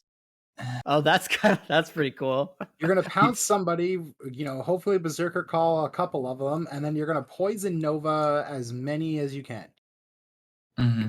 I mean, you mentioned the team fight. Like the team fight is looking really good here for Puppet Master. Poison Nova, Ravage, Overgrowth. They have the spear, the interaction even with the shard. I really like what Puppet Master is going for them. Oh, somebody is a Chen player here. We take Holy Persuasion. out comes the zoo. He's gonna put Oh, the zoo boy. in the arena. Apon's in heaven, guys. He's Okay, we gotta talk about creeps because I can talk about creeps and the jungle creeps, how they interact and what's good right now for hours. Did you know that you can? I'm sorry, I'm gonna stop. I'm just gonna... I was just gonna cut him off for the record. I think this Tusk can Mars pick up Tag Team at this point. Tag Team is a sick ability, especially with the rest of the team fight they have going on. I think Tusk is definitely gonna take it. Gush plus Tag Team? Sounds That super seems strong. really nice. Seems really good. There Yeah, we go. absolutely. That's gonna be a beautiful. I like almost all of the builds on Puppet Master. I think that maybe the Spirit Breakers is a bit kind of all over the place. But as a Chen player, I hate Hand of God. Like you hate it as an ability, or you hate it's a bad ultimate. Like it's really lackluster. Very like for an ultimate, it's incredibly lackluster. Yeah, you do that get the really Ags, does right? feel like it should be a normal ability and give us something meaningful for an ult kind of thing, like summon me an actual creep kind of thing. Yeah. Yeah, but yeah. So I don't understand. I would have liked maybe to see Nether Strike instead of the Hand of God, but they already have. They have a lot of stuns on Puppet Master, and if there's anything I feel like that's always true in Dota, regardless of ability draft or normal Dota, stuns are good. Stuns win games. Yeah, I think the team fight for Puppet Master is what if they were going to take, if they do take this game, is what's gonna give them that edge. I do want to. I think that this Mars is going to be a menace for the first 20 minutes, though. I'm looking at his build: Bulwark, Kraken Shell, Counter Helix, and then he just gets Life Drain on top of that. Until he gets level 6, though, he can't spend mana. And what does he do if you don't hit him? If you just choose not to right-click him, what does he do until he gets level 6? I mean, that's true, but you know, if you don't right-click him, then he's just going to sit in lane and farm. It's you know. Then right-click the other ones, you deny and stuff. He has no way of harassing you. He has no escape. He has no chase. And he's slow-ass He's Mars. not a threat. Remember that. He's not a threat. Mars That's is true. slow. That's true. As long as you just ignore him. The problem is he's going to just sit in the wave and aggro creeps to him, and the carry is just going to be like, welp. He's just going to like wave at him. Like, this is the thing, but he can't stop you from killing him. Other than the fact that he's tanky. He doesn't have this Treant is ready to... Wait, he skilled Snowball level 1 on Treant. Wait. Yeah, he did go Snowball. Wait, why... What if he had Decay? Oh my god. Yes. If he had Decay, then he would have hit for 120 easily. Oh my gosh, just go. As Mars, you don't hit him? How about we just hit him? That works too. Hey, I mean, the Snowball comes out. That's got to be a misclick, right? Maybe you instinctively hit Q, getting Decay or something. Oh yeah, actually, I could really see that. Like, I could absolutely see that being a panic in misclick. the moment, yeah. Well, that was for a two while. easy decays there, and that would be huge amounts of damage. Yeah, like a 3 and a 4 hero decay, or like at least like in total about like a 5 or 6 hero decay, and nobody is gonna trade with you. What is going on in the mid lane? I don't know. Okay, they literally walk past mid. Choo-choo, coming through. So it looks like they're giving farm priority to Reptar for the Ags, I guess, this game. Mm-hmm. It's a bit strange. That seems very strange. I don't think he needs it. Maybe they're trying to give us a game 3. I mean, that's the other. It's the other team that's again. The other team. Nice try, chicken. Like I said, nice try. Drunk. I tried. Hey, that's all we asked for. I completely agree that it's weird to put the Tusk mid. I didn't think he was going to need farm priority. I would have thought he was going to be like the position 4, maybe. Mm-hmm. You don't need a lot of farm on this build. You just need to be able to get in there and then. That being said, I think having levels in all of his spells is really nice this game. Not disregarding the farm. Like max level Tombstone, max level Gush, and Tag Team are all so valuable. Mm-hmm. Just saying, like he's gonna be like 6 and running around here in no time, right? Like he has to be running around and be active. If he just sits here, this OD is going to be. Hard time mid. This OD is going to be a real nuisance. Up top, they find the kill onto the Axe. So that's good for Puppet Master. 2-0 for them. And Charge of Darkness. Nether Blast is crazy mid on the OD. That tower is going to go down so fast. Yeah. How do you fight this? Like, what is the mid matchup here that he can do something? Like, can you pull the creep wave away into that jungle, get them off, destroy the equilibrium so he can get close to the tower? It's really tough because you don't have any wave clear. So, like, you can try and drag creep waves, but you have to kill. They put a mid, maybe because they knew it was going to be like an impossible lane, so they didn't put a farm heavy hero mid. I mean, maybe I don't know if I would have thought it that far ahead, but maybe they did. I mean, at the same 'cause this time, the hero only Tidehunter needs is level. also not getting much in terms of last hits up top. I don't know if they have any hero that can lane into this OD though right now, like effectively, that can stop the push. So you probably just put the hero you want most with levels and say, tank Mhm. it for the team, man. Yeah, that's what I'm thinking. They're kind of treating it like the off lane Mm-hmm. because they didn't have a mid counter. So that actually would make No, the Bondini? Tusk mid He's make sense. he's dead. Oh, Zuko. wait, by the way, shards and spear on the Undying. Yeah. So he can set up his own spears. The chicken was petrified of missing them, I guess, so No. It's not missing them. It's screwing up team fights. You I see. spire the wrong It's person out of landing the team them. fight, then It's not that I missed. It's that I am stupid and I would take the I target out can of the relate. way. I can very much then relate. it's just Brightside like- doesn't understand that. Like, he just doesn't know how that is. Like, You're right. It So I'm like- exceeds my my comprehension. this Here I am Treant, thinking, meanwhile, is still level 1. He doesn't have decay, which is really, really hurting him. Like, he is getting bullied by the actual Undying a lot. What's really interesting is that so we talked about not clicking the Mars, but he is leaning against the Veno, who is going to want to click him. Mm-hmm. True. He's Right. probably the only one that's allowed to click him. Yeah, that's also true. He's the only ranged hero, so that he's far enough away from the counter my God, helix. That God's Rebuked did so much damage. And it's free essence shift for him. Yeah. he's Because up to he's not taking 14 any right now. damage. That's 42 extra agility. Like, Yep, and Mars he also is has currently treads done. losing 11 of each attribute. Even with his branches and stuff, he's at minus 8, -7 stats. Yeah, and what's really nice is that there's actually no real way to kick this Veno out. So the Mars's game, like, I feel like he has to go cut at some point and just accept that the Veno's going to get farmed. Zuko? Yeah, but Suko's gotta be careful. maybe There's not. gonna be the snowball. There's no more Nature's Brass coming out, but one more right click is going to be enough. And Excalibur, gotta be careful against this Mars. A few more spins. He's diving. He wants the spins. There's a spin, Can but a he little get the bit too living far. armor? Oh, Excalibur gets the kill. Permanent That's- Agi, baby. Infinite scaling, infinite scaling. So that's kind of what I was saying. Like, I understand that the all passive sometimes works, but I don't like it. Now, that being said, once he has 6, once he has Ags, I have no idea how you kill Mars. Once he can just sit there and life drain you. No fucking idea. Yeah, well, that immortal. is where Zuko comes in, of course, because he does have an actual way to stop him from life draining. Oh, he sets up his own spear. There's gonna be a snowball. Nice snowball.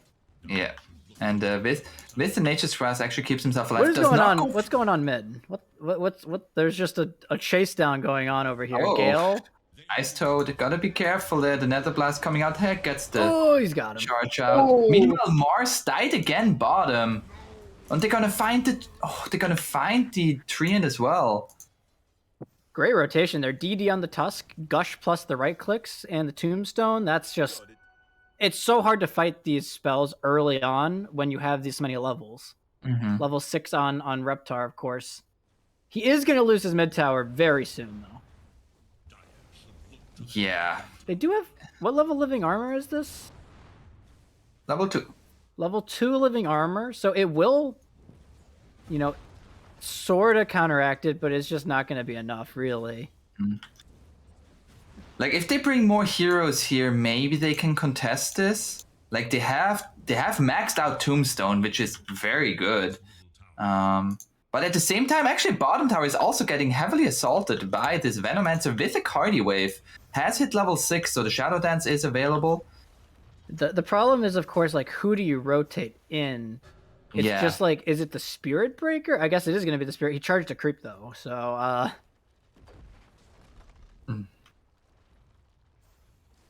The big winner, though, out of this laning stage is definitely the Veno. Like, Yeah. top net worth already on him, and he's going to get that Maelstrom. Mm-hmm. And this is the one hero of this game that he can definitely carry. Like, he's got the build to do so. Mm-hmm. We'll have to see. The tower did go down, unfortunately, Yep. as OD just And too he's much. just gonna say, okay, next.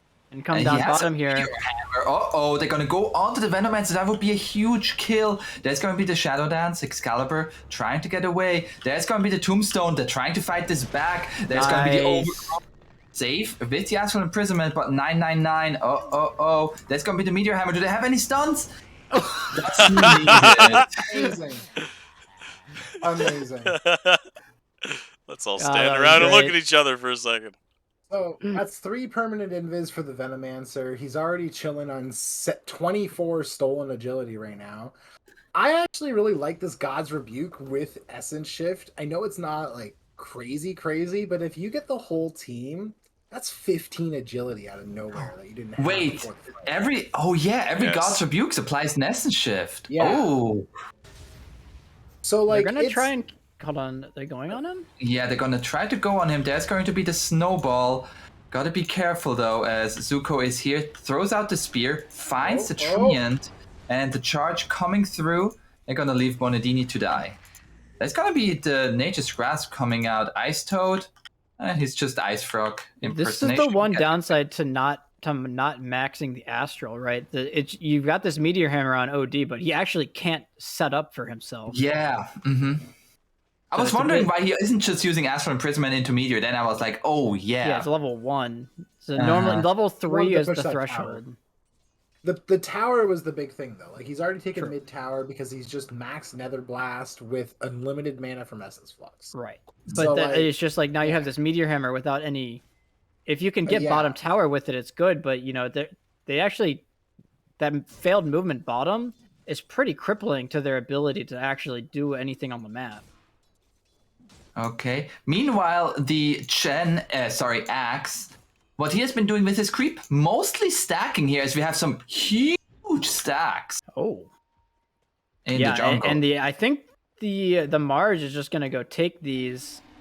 Mm-hmm. Yeah, Up he has- top, they're looking to go on to Space Cowboy. There's going to be the Ravage and the Poison Nova. Everything thrown at him. Do they have the damage to kill him, though? Space Cowboy is going to be left alive Oh here. my gosh. They're just going to kill off the Tidehunter and looking for the Undying as well. He is dead. Pugna will die, but at what cost? Zuko is going to be able to TP out. Okay. Easy. Just TP. Just TP lol. Yeah, oh, we there's the haven't easy. Nice one. we haven't talked about it, but the Pugna has just been quietly sitting top. Mm-hmm. And when he penitence plus Flesh Golem hits somebody with the Witchblade completed, it is really scary. That's a lot of damage coming out of him. Yeah, there's a lot of damage coming out. I was Those kind of stacks- wondering why Flesh Golem, but now with the damage amplification, kind of makes sense there. It's looking for Excalibur here. Excalibur out of mana for Shadow Dance. There's Oh, a the bash. bash. Ooh, God's Rebuke. Can Excalibur get out of here? He can. Ooh. Has a clarity on Excalibur, so he'll be back in no time. Also has that completed Maelstrom, so he's going to be keeping up in farm. Mm-hmm. Very, very nice. And, you know, despite all of these great things for Puppet Master, right, it was a 2k gold lead for G2OP. Mostly off of, honestly, the stacks, right? Yeah.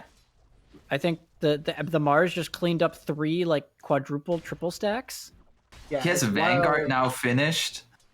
It's wild to look at this 10-4 score, and it's like 1k in favor of a team with 4 kills. It These is bizarre. It's stats right. are wild. This fucking Ogre Bruiser just fucked up the stack. What an asshole. Oh, He well, just stood there and did his stun. instead Invis of on doing his job. Reptar. He's Oh, he's that's going with for it. Overgrowth. There's going to be a he's tag just team. going They're going Okay. to find the That is kill. a heavy commitment for a support. tag team. It's like I They're said. going to find Bonadini here, though, so a second kill. Oh, the spear does connect to a tree. It's fine. Tombstone. It actually winds up working out. The zombies just waiting for the snowball. Permanent Agi. Nice. Oh, no, he didn't get it. Wait, what? Oh, the right click was in the air, it looked like. Unfortunate. Yeah, that is true, right? When you have a ranged hero with God's Rebuke, it actually has to send the right click out still. Yes. Yes, that is the one thing. It looks just like nice the to know that, animation like, if you works, can- but it's that actual projectile too. Yeah, like they get pushed back right away because that's not part of the right click. It's Mhm. That weird. is a bit bizarre. The They're gonna go onto the axe once again here. Gonna find the shards and What gonna happened? find the kill. Holy shit. Poor guy. I love what they're doing here in Puppet Master. They're just picking up the pace. Mm-hmm. They've got the levels on Tusk. He's ready to brawl. Pretty much everybody on their team is ready to go right now. Even the Veno can join, right? He is farmed enough to participate in these fights. Yeah, I mean, as long as he is just allowed to hit heroes, which like I feel like all other heroes are just trying to enable to do exactly that. There's going to be the Astral Imprisonment onto the Tusk. They do have Tombstone. There's going to be This the is not a good Tombstone coming fight. out. Life Drain from God Beloved, trying to go onto the Tusk, but the Ravage is going to be there. They're going to go onto Bonedini. Bonedini already dead. G999 trying to TP out of there. He's not going to be able to do This it. There's going to be the Veno. Shadow Dance, and this Venomancer man, just the allowed zombies to are hit eating the God entire Blood. time. And he's just hitting some more. There's an arena coming out. An arena for what? I ask. Nice shards. Nice shards there. And they're going to get another kill. Triple kill for this Venomancer. All right. 78 stolen agility right now. All right, I just The want to guy- point out, triple kill for Venomancer. They are still down by less than 1,000 gold. That's Yeah. true. They're down gold, but we talked about it in the draft. They have such better team fight. Every time they have all of these team fight ultimates, even if you're down a little bit of gold, having the superior team fight will always enable you to win fights. I agree, but like we're starting to see if once this Mars gets his Ags, he's going to be a very different hero on this map. He's going to be able to just throw out Bulwark and start life draining people, and I think it's going to cause a lot of issues. The problem is like, does he? I mean, level 1 life drain, not that crazy a damage, especially when you don't have decrep, right? It's not the damage though; it's just how do you go He ju- into this situation? He just activates Bulwark and then just life drains. Yeah, And yeah. like, I it's think like how they already struggled kind of with how tanky he was, but we do see here a smoke coming out from Puppet Master. Tombstone They're back gonna- up. They're gonna find the axe. There's an Agnum Scepter finished on the Tusk. Looking to go onto God Beloved. There's gonna be the life drain coming out. Do they have any stun to stop it? Not right He's now. got zombies on him. He's got to be careful. Oh, the zombies. He's got another life drain here. He is very tanky. There's gonna be the overgrowth, but he finishes The off second the that he turns Undying. around, he's gonna die. But if Don't he finds turn. another life drain, Yeah. and they have to back off. He is surrounded Oh by my zombies. gosh. Literally can't move. He can't move. There's So gonna be a pounce slow. coming in. Do they have to Ravage? Still not up. 2 more seconds. He's gonna have to Ravage. Does not need it anymore. They finally find the kill onto the Mars, but they had to work for it. As they're gonna find Bonedini as Veno. well. Oh my! Another triple kill for the Venomancer. It's gonna be an ultra kill. Yeah. Oh, And that's what you talked about it, right? I mean, God Beloved, he was able to get the life drains out with the Bulwark, but at the end of the day, They killed Venomancer wants everyone long else fights. first. They killed Yeah, everyone and- else first, and that's what they needed to Yeah, do. and it's like I said, the Ags is going to make a huge difference for this Mars. His build is going to come online like no other. But I agree because of how like this Venomancer is getting He real is nice. so massive, This Yeah. Venomancer. and it's like it seems like God Beloved is supposed to be, or not. He's supposed to be like the king of long fights, but the Venomancer is if he gets to right click axe 50 times, he's gonna be like, okay, thanks, man. he doesn't. Yeah, he that doesn't is care one if he big- kills his own team with it. Yeah, now that I mean, now Shadowblade on Excalibur, he's just gonna run in here. Yeah, and they have the Ags on the overgrowth. Yep, giving them vision. That's the first kill. That's the second kill. Double kill for Venomancer. Oh, I mean, this is was essentially not gonna Slark want right to now. start He's got 50. He's got 30 Essence Shift stacks plus 13. so 81 stolen agility, 13 Yeah. permanent. He's feeling himself a little bit, as they say. One underrated thing, by the way, is you get the Slark passive with the Shadow Dance, and then you have the Ags from Overgrowth, the Eyes of the Forest. So the Vision game for Puppet Master, they pretty much have vision everywhere. It feels like. Yeah. But now they're gonna go in here with a smoke, trying to I like contest the this smoke. Roche. How did they How start can this? this contest this? They will be seen. I don't think they can really get in Nice here. catch. There's gonna be the Meteor Hammer connects onto the Undying, but like they're all surrounded by Eyes of the Forest. And yeah, they're just gonna give this up. This is going to be ages into the hands of Excalibur, and 999 pretty far forward here. Gonna be able to get away for now. Dude, there's so much vision. Mm-hmm. They just know. They always know where G2OP are. And this game is probably Poison Nova? Okay, we had a Poison Nova there. There's gonna be an arena coming out, holding 2 people in place, but at the same time, nice spear. Oh, with the overgrowth, the ravage to follow, 2 heroes already dead. Puppet Master looking good here. Excalibur just clicking from the back lines. And God beloved, he's trying to stand his ground, but you cannot stand your ground against Excalibur. He has taken out the sword, and he's gonna hit you down with the poison. Yeah, Axe is dead. 15 permanent agility on this Venomancer, by the way. It absolutely crazy. 19 minutes in.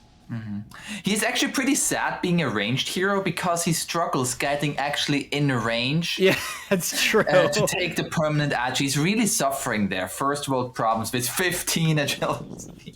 Permanent agility right now. That is a bit of a struggle for sure. Yeah, maybe. So, I'm kind of surprised that Venno bought a shroud, like a shard. I feel like they could have just gotten Roche next time and just gotten it for free. Yeah, That's far ahead. Mhm. I mean, I think he just wanted to be maybe he just wants to be as aggressive as possible. So just another way to not die. Yeah.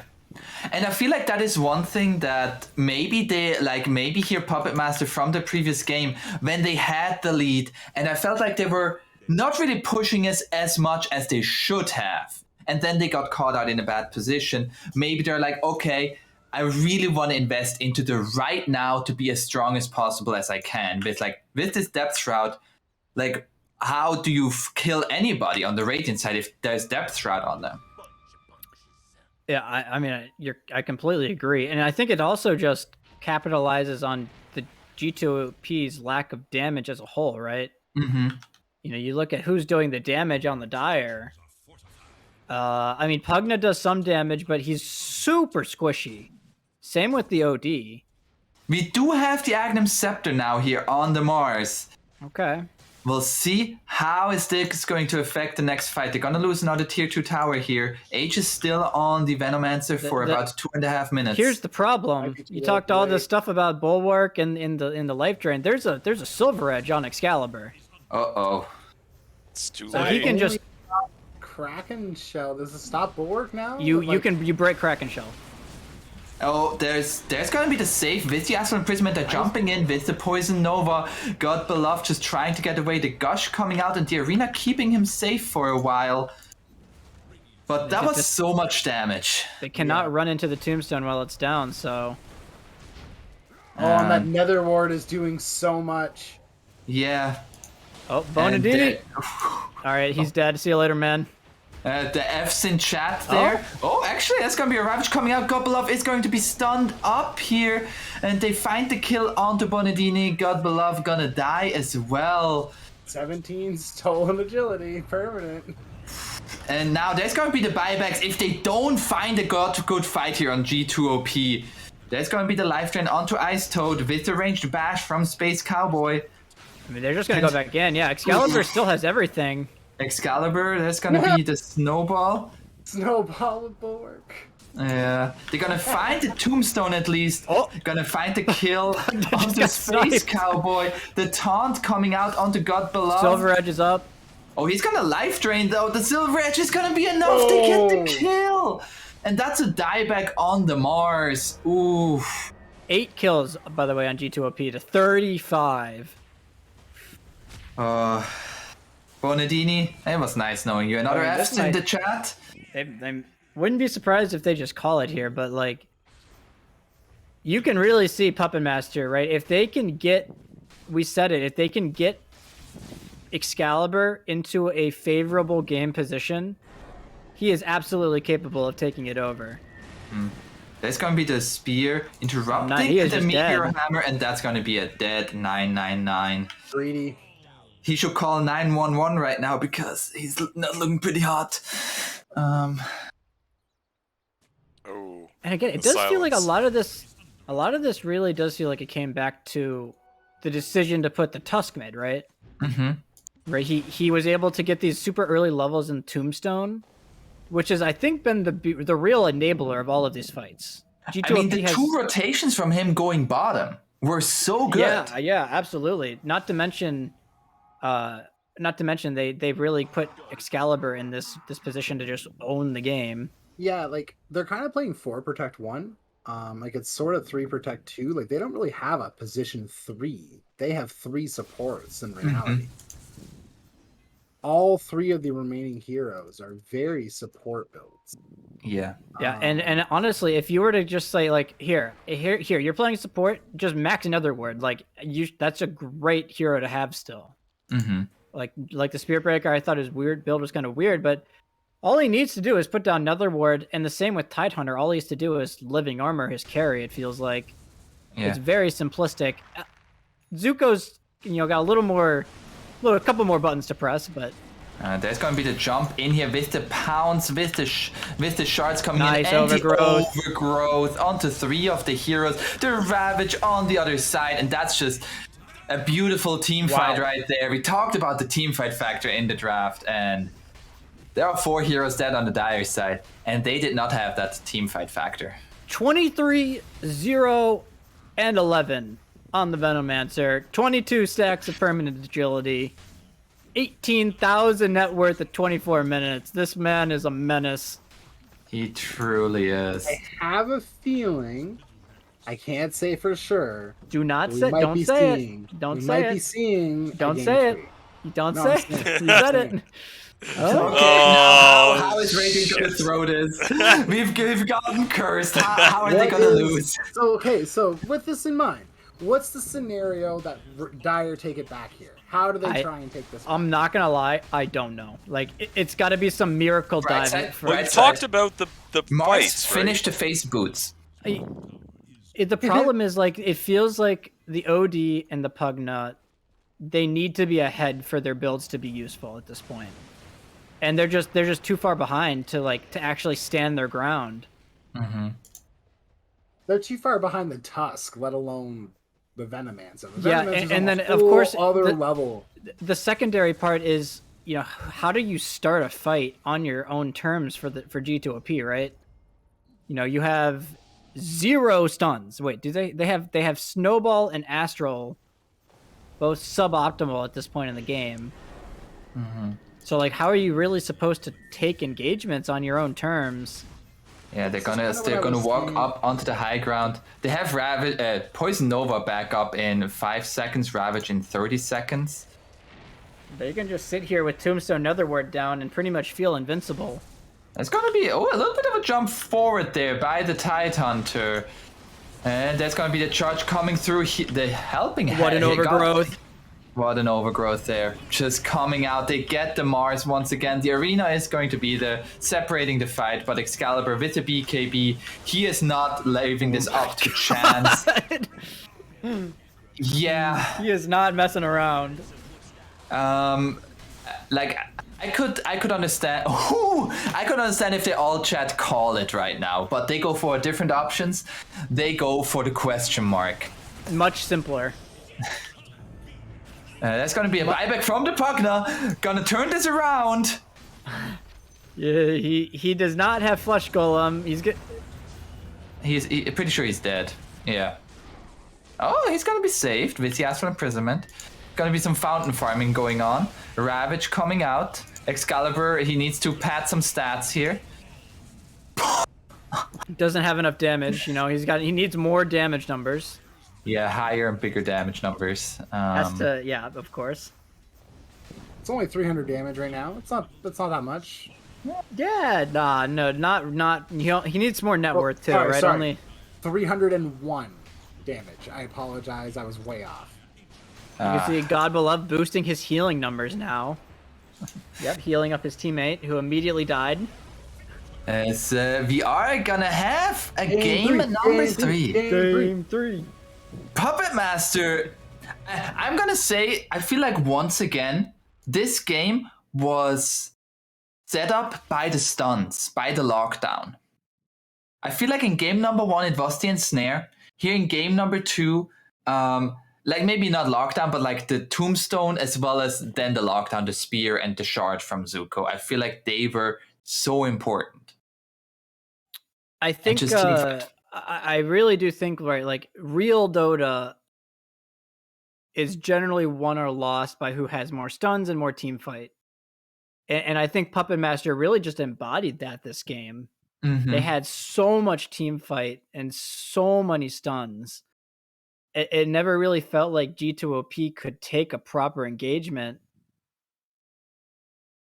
To me, it felt like almost the complete opposite of last game, right? Where, you're again Yeah. playing at a distance, but it's now the other team that is forcing you to play at a distance, and you don't want to. They wanted to get in and brawl. Yeah. It's like usually when you have like Ravage, that spell is like, oh, I need to use it in the perfect moment. But you have Ravage, you have Overgrowth, you have Spear. Like you're like, oh, I only hit 2 heroes with my Ravage. It's okay, because on the other side, they hit 1 hero with a Spear and they hit 2 other heroes with Overgrowth, and 4 heroes are dead because Excalibur is just hitting them all at the same time. It does partially feel like, G2OP definitely got the short end of the stick in terms of carry builds.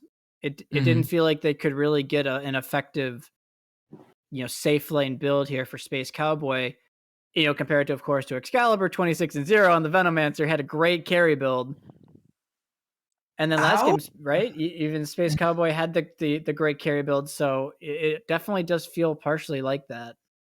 How big of a deal did you think it was, like the Nether Ward? They were absolutely unable to deal with the Nether Ward, and that reduces your spell damage by 25%. In a team fight, that's like a quarter of your damage gone. I'm sure it was a lot, and that was partially why it seemed like G2OP had no damage. And then you have Nether Ward on top of Tombstone, right? So many things to hit. But none of your ranged heroes healing you. Hand of God looking like a good spell. I can't believe it. Well, looks like we have a lobby open for game number 3 here, guys. So why don't we go ahead and jump into that, and we will hopefully get started for game number 3 here very shortly. Nice. Game Here's number to 3, baby. Game number 3. I think this is the first game number 3 we've had of best of 3s yet, to be perfectly honest. Is this the first game G2OP has lost? I believe the whole so. thing? I think so. I need to double check. I think so, right? It seemed like it. I series, but I could be wrong on that. They've won every series. I know that for sure. I didn't find any losses in terms of matches that didn't look like mulligans. Yeah, they are mortal. They can bleed. They can bleed. They can die. All they right. can bleed. Here we are in a game number 3, and we will remind everyone that all the mulligans have already been used, so this is it. Do or die playing out. Ooh, Marcy is in here now. Brightside, got a little bit of a soft spot for her, don't ya? All 3 of Marcy's main spells are ridiculous, by the way. So keep an eye on all of those. Specifically, Dispose. I think an ability draft. It's a stun that can reposition at the same time. OP. Yes. And then in terms of team fight, right? Overgrowth is there once again. But we got the wall. We got the Monkey King on the Wukong's command. In terms of area control, those are some big team fights there that we generally see set up and working around.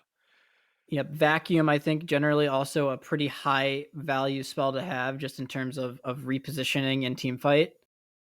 Question to ask. Do you guys think G2OP would have liked to mulligan this? Because they are 4 melee heroes against 4 ranged and a Monkey King, which is not really melee. I think I think if you just look at raw heroes, I definitely think Puppet Master to have the slight edge. So Quap's pretty good. We know. Yeah, Quap is definitely very good. Mercy is. How's her stacking? Mercy's stacking is not bad. I don't know how Mercy's win rate is.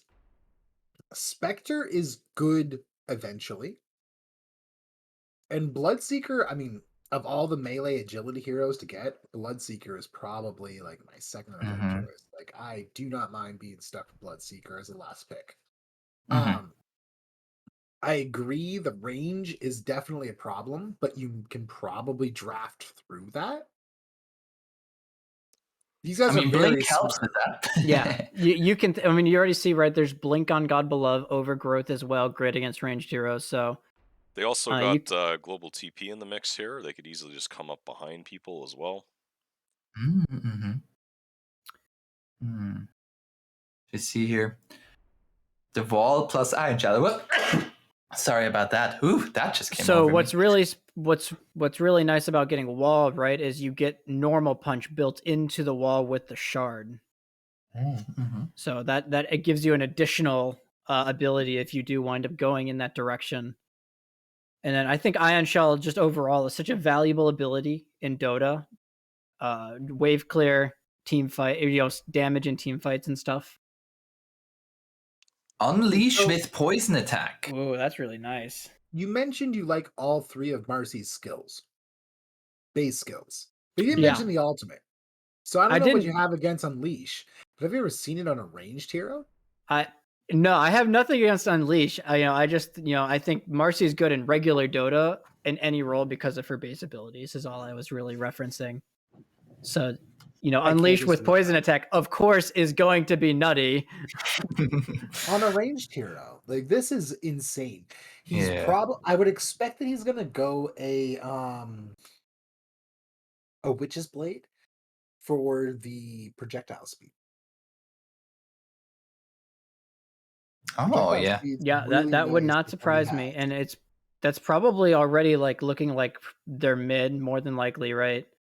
Oh my god, global TV with dispose. He's gonna find the trash and he's gonna dispose of it. Who got vacuum? Oh, the Spectre got vacuumed. Yeah.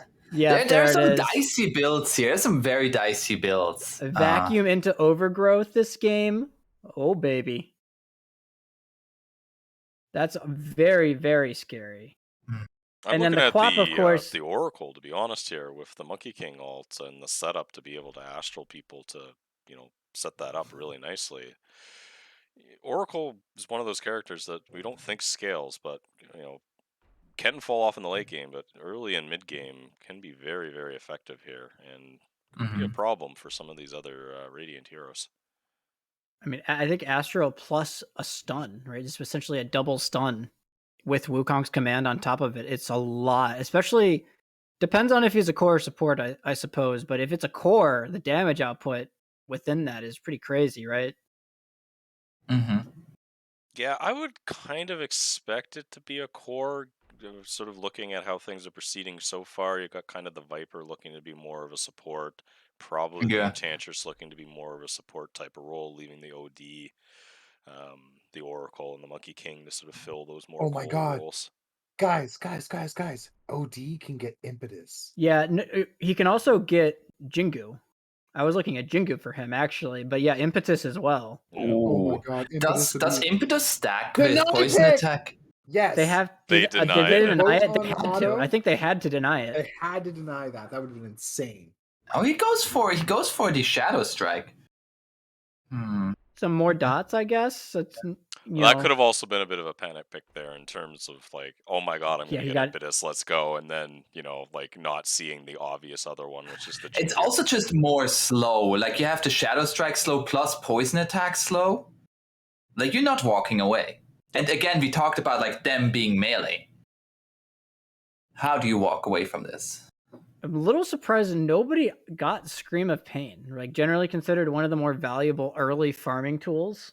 Mm-hmm. Just AoE wave clear.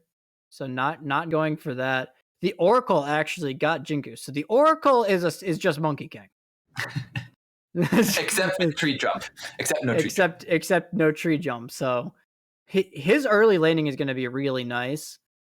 I'm curious to see who Excalibur will wind up playing this game. Mm-hmm. He's probably just going to play the Oracle, right? And be that carry? Oh, we'll see what the swaps come out here as they're sort of doing that swaps there now. Doesn't look like we're I getting would an say Oracle either the swap. Oracle or the OD would have been my guess. So we head here into game number 3, the deciding game of who gets to go into the finals right now, or who's gonna be knocked down into the lower bracket and be absolutely shamed. It's G2OP versus Puppet Master. I think the Quap is definitely going mid. Space Cowboy this game, more than likely. His build with levels seems crazy. Maxed out poison or arcane orb. You never run out of mana with Essence Flux, and then just an additional slow with the Viper Strike. Mm-hmm. If you get isolated by the Quap, I think you're just dead this game. Maybe he's not okay. Maybe he just goes carry. Either or. 999 is looking to be the one going into the mid lane, and he is the one who's having an all passive build in terms of basic abilities. So we know Thirst plus Chicken Dispersion loves plus those. Corrosive Skin. So how does he trade mid? Like, Well- I already stated that I hate this build, but whatever. My own personal judgment aside, how do you trade mid with an all passive build? You hit him. How do you trade? So he has Corrosive Skin, which obviously hitting him is dissuaded, and then you get HP per creep kill per CS, right, with Thirst. So as long as you are CSing in lane, you'll never lose an HP trade. It is, though, of course, tough, right? You're going to be laning into the Oracle, actually, who's going mid, and he's going to, I imagine, get the early Jingu levels. So I'm really curious to see if which one actually winds up reigning supreme here. Mm-hmm. I just feel like mid's gonna get out harassed being this triple passive build. Because Oracle, like, yeah, he's got to use right clicks for Jingu Mastery, but if he just does most of his harassment with Astral Imprisonment and Boundless Strike, these passives aren't going to really do much. I do also think I like the decision to put the Monkey King carry this game, because you look at his base skills, Nature's Attendance and Sidekick, two heal buffs, and then you can buff yourself again with Ion Shell. So he can be really strong just with regular items this game, as long as you just build the right click. As well as just a shard, giving him 3 permanent Nature's Attendance, he's going to be very, very tanky. Yeah, absolutely. Great point on top of that, yeah. So I think I like all decisions for the most part here. You know, the only weird hero is like I'm looking at the Spectre. He obviously has Vacuum Overgrowth.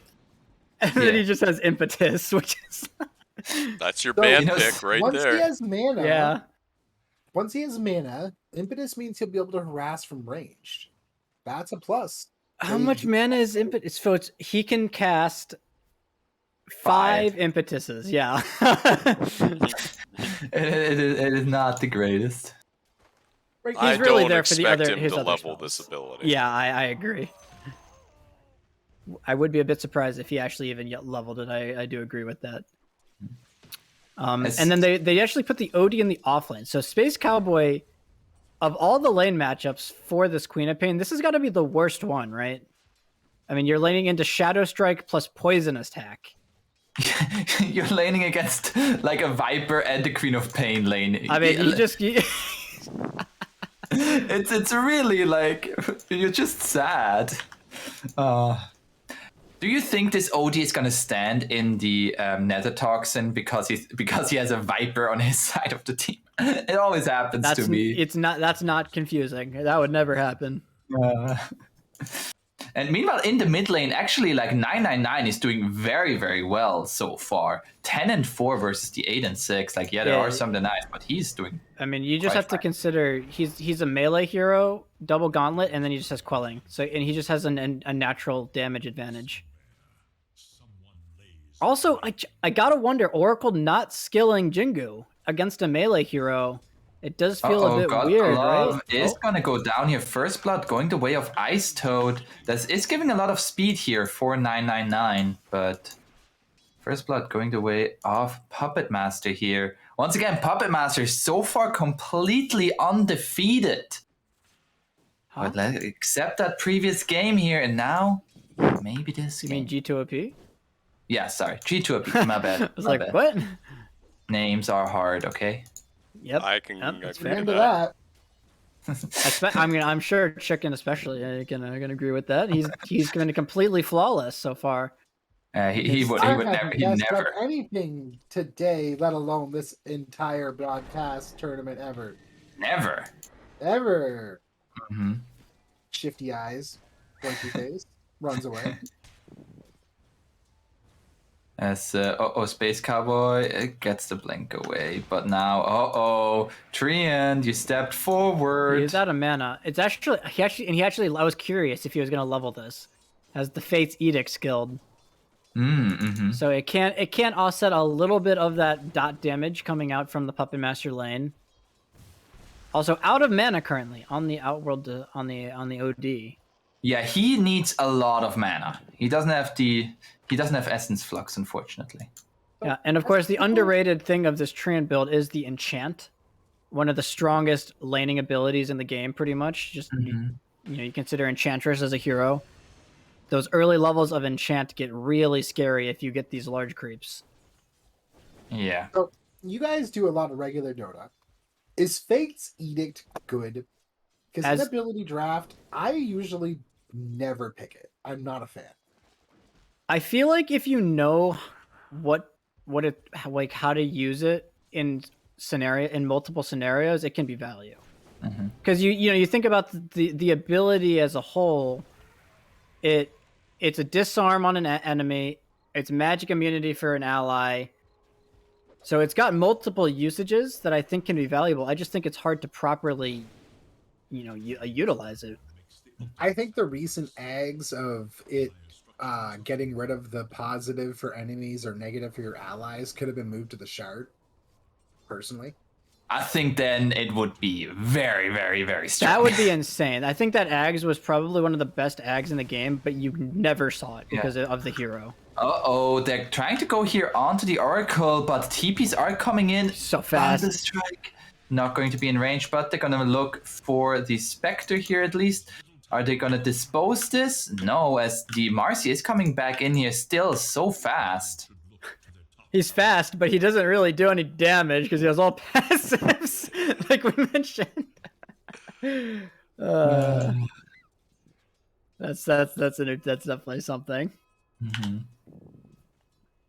So definitely a bizarre start. Only one kill going the way of the OD down, going the way of the OD down here. Otherwise, Space Cowboy having a pretty decent time. Not being pressured as much as you might expect. Yeah, I'm very surprised he's had that good of a time. Oh, God Beloved might just be dead. Oh, yes, he has a Fate's Edict. Oh, all right, he fogged him. Nice job. Gonna D-ward at his own expense. Okay, he's dead. He had Ice Toad. Oh! Ooh, nice. Clutch Rebound on the dispose way. there. Mid lane 999, by the way, has like a million movement speed because of this, but Yeah. yeah, 999's actually top of the net worth, so obviously I was wrong. And I think I love the decision to not skill Dispersion because I think Corrosive plus Thirst, you can actually just kill camps and kill creep waves because you out heal all of the harass you take, and the Corrosive damage over time is enough to kill creep waves and kill camps early. Why not a value point though? Like why, I don't know, maxing Corrosive Skin? I mean, I'm just like, watch him farm this camp. I mean, I feel like this is about as fast as any other hero with the nuke, right? Potentially, can't disagree. So with that. it's. I mean, this is the way to I think abuse abilities like this in ability draft is if you can use them to farm in the mid lane, you skill them. And that's what makes a good mid laner right now. There's going to be the Haunt coming out. They want to go onto this Oracle. He's looking for the Wukong's command. It's going to get it out, and thanks. The arm will survive a little while longer. Bonadini is going to go down first. They're going to find another kill. 999 finally brings down the Oracle, but a 2-for-2 exchange there. He needed 3 more mana to Astral himself, and then the Wukong's wrapped up the rest of the work. Because Marcy would not have gotten the heal for the kill. So 999, the big winner there, right? Of course, double kill for the Oracle. He's not too upset, but almost level 9 on this Marcy. And I like this. I love this decision from him. You have all passives, so just go an item that makes you hard to ignore. He's going to go for the Radiance. Mm-hmm. Like you just want to run in and be this tanky nuisance in the fights. We have a question mark. They tried to finish off Space Cowboy, but he just blink TP'd and was able to get out. Okay. Smiley face response. Nice. Nice. We all positive here. Everybody Very nice. everybody is positive. Yep. We haven't really talked about this top lane, but Excalibur pretty much free farming as well, and he's going to go first item Ags. So we talked about being able to buff himself, right? The Ion Shell will give him plus 250 HP. Or 275. Sorry, 275 HP, and you can also, it's also a pretty insane farming mechanic for this hero. Plus, putting that on a hero like the Viper, who has the untouchable, plus then living armor, there's going to be a lot of sustain coming out from the Puppet Master, and it's going to be the question: how can G2OP respond to that? Yeah, a lot of questions. I'm just enjoying watching Reptar. He's just, or not Reptar, Excalibur. He's just got the Ion Shell on himself, just farming up a storm. He's gonna, okay. Urki? He's just disposed this, and we disposed it into death. As at the same time, they're gonna go here onto the OD. But he is going to be out. Wukong's command comes out here. The stun coming out onto Marcy. 999 wants to find this kill. Another Astral Imprisonment though. And Ice Toad is going to be able to TP on out. 999 gonna be fine. They need some more catch for this Marcy. Yeah, I mean right now he's just permanently 500 HP. Yeah.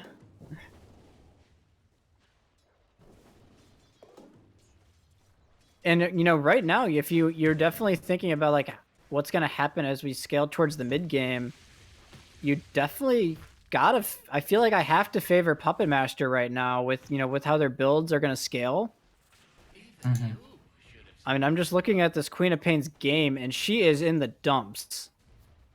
So she's got to make some kills happen here. Speaking of that, it's looking to go onto Excalibur. Excalibur is not able to TP out. It's gonna go for the TP now. There's the vacuum, and he's dead. Only level 3 on the Spectre, by the way. Like we said, vacuum doing work. Vacuum plus rupture synergy, but move them a little bit. This was much needed though. Although unfortunate, Space Cowboy didn't get the kill because he's really low net worth still for your hard carry. He doesn't really have a farming mechanic built into his hero. Oh, they're going to go onto 999 here. There's going to be the Dispose looking to go onto him. So they have the damage, the sounds coming out, the Unleash. There's going to be the slow. Oh, he got the kill! 999 is going to get out and he's fine. Oh, they got the kill before, so he got that HP increase. Oh, that's going to be the slow Ice Toad. No more Unleash for him. And needs to back out now. You can see the Fate's Edict there, by the way. We were talking about that earlier. Just disarms Ice Toad. Can't get the Unleash hits off. And this Marcy... He's going to be... Once this Radiance comes out, I'm really worried about Puppet Master's ability to kill him. I mean, I'm right now worried about their ability to kill him. The Surge doesn't do anything. He's already over 550, by the way. It's gonna get disposed back here. Disposed? I think they have the wall. Plus the wall. There's the kill. Ice Toad gets it, and he's on a killing spree now for himself. A big kill there, but overall, that's like 5 heroes in that area, while the rest of the Radiant is just off the map farming. Yeah, while that happened, the top tower died. They were farming bottom. The Queen of Pain, we were talking about her net worth earlier, but she's pretty much recovered now. And again, it's just a lot of hero commitment for Puppet Master. G2OP definitely getting the map win. It looks like they are looking to do the 5-man Dota a little bit more. They're going to find Marcy again. She's just going to walk away. We have not talked about Bonadini, by the way. Bondini, I guess, sorry, however you say it, on the Bloodseeker. He's more or less just playing Spectre. So, it does not have dispersion, so that hard to kill factor isn't there. But Manta plus Haunt this game is going to be very, very annoying. He might also go for an Aghanim Scepter at some point with Does that. not have a TP. He is super dead. Uh-oh. Yes. Yeah. See you later, man. Dispose you out of there and kill you off. But overall, like, if you just take a quick look at levels, the Spectre on the Radiant is very far behind, but apart from that, the levels look really good for the Radiant. Yeah, he's getting some time in the mid lane now too. Some much needed space. Hopefully, They want God beloved. overgrowth. Yeah, they really just need him to get level 6. After that, it's kind of everything's a luxury. After that, Yeah, you get level 6, get out of here, just fight. you know, that being said, like his net worth is pretty high considering his level. Right, he's almost to Blink Dagger, just pretty much rushing that this game for the overgrowth. And that's gonna be a Wukong's command to come out here. That's the sun. He's dead. Yeah, that's the setup we talked about, right? The Astral into the Wukongs. They are gonna. Oh, 999 has the Radiance now finished. That's going to be the Haunt looking to go onto Reptar, but a nice disengage with the Astral Imprisonment and the Fortune's End. They are looking now for NT Dollar. There's going to be a nice wall drop. They got their own Radiance now with the Sonic Wave over the top. 999 getting lower and lower, but it's healing up off of the illusions. He's so And tanky. Excalibur just trying to survive for now. He might run back in here. I don't know if they can Oh, kill he's him. gonna run in. Yeah, he's so fast. He's at 1,000 movement speed. It's gonna find the vacuum! The vacuum there at 999. Max corrosive haters, where are you? Hello? Hello. Hey. How's it going? They cannot kill him. What is the magic? 25% magic resistance on top of the mischance from the Radiance. Now level 3 dispersion. They do not have the tools to kill 999 right now. I still would have loved to have seen any active ability over dispersion. He's owning right now. I don't know if we're in a position to shit talk him.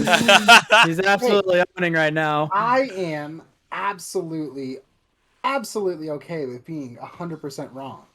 My statement stands. He did not spend mana to level 6. If he won this hard without leveling dispersion, having an active ability, even a level 1 slow, would have been even better.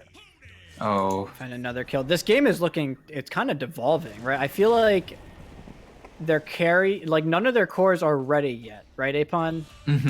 Like Excalibur, 1,000 gold from Ags.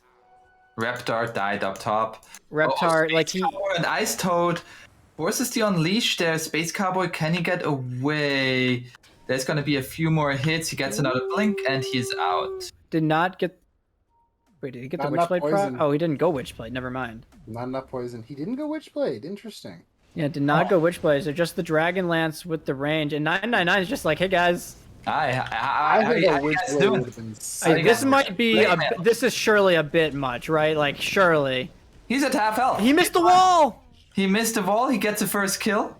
And now he's gonna get a secondary kill. Oh He's gonna no. get another kill. Surely this is too much, he says. 999 says, surely this is kills for Okay, me. Wukongs. There's gonna be the Wukong's command. Do they have the lockdown? There. Oh, the save with the Fortune's End. I don't know if that actually did anything, but he has the blade mail now with the dispersion, with the corrosive skin. There's so much damage reduction across the board with all of his items, with his passives. Like now, if Puppet Master were to ever even out the game, 999's build I think is gonna feel horrible, right? But right now, when he's ahead, this feels absolutely disgusting. Yeah, and the question is, how can Dyer bring this back? How can Puppet Master bring it back? They have the active scepter now on the Monkey King. Okay, that's gonna be one tool. That's gonna increase his own HP as well as an ally. It also helps with their waves a little bit. Yeah, as well as just like overall damage. Going to be helpful there. He's gonna go Shard next. The Shard will be very, very nice as well, right? You talked about the Radiance build on 999. You get your wall illusion of it, and you get the normal punch illusion from from the shard this game, Uh-oh, both Ice valuable. Toad. There's gonna be the Sonic Wave coming through from Zuko with the follow-up stun. And there's It's a gonna be a rupture. rupture onto the Monkey King. And it's trying to fight back. He has the wall, puts the wall down. It's an illusion of the Bloodseeker. They find the kill onto God Beloved. They find the kill onto the Spectre. Space Cowboy, though, still here. And 999's just running around, ramping, going on to Raptor. Raptor is going to Oh, die. no. Excalibur is going to die. He question marked him. 999 looking pretty good.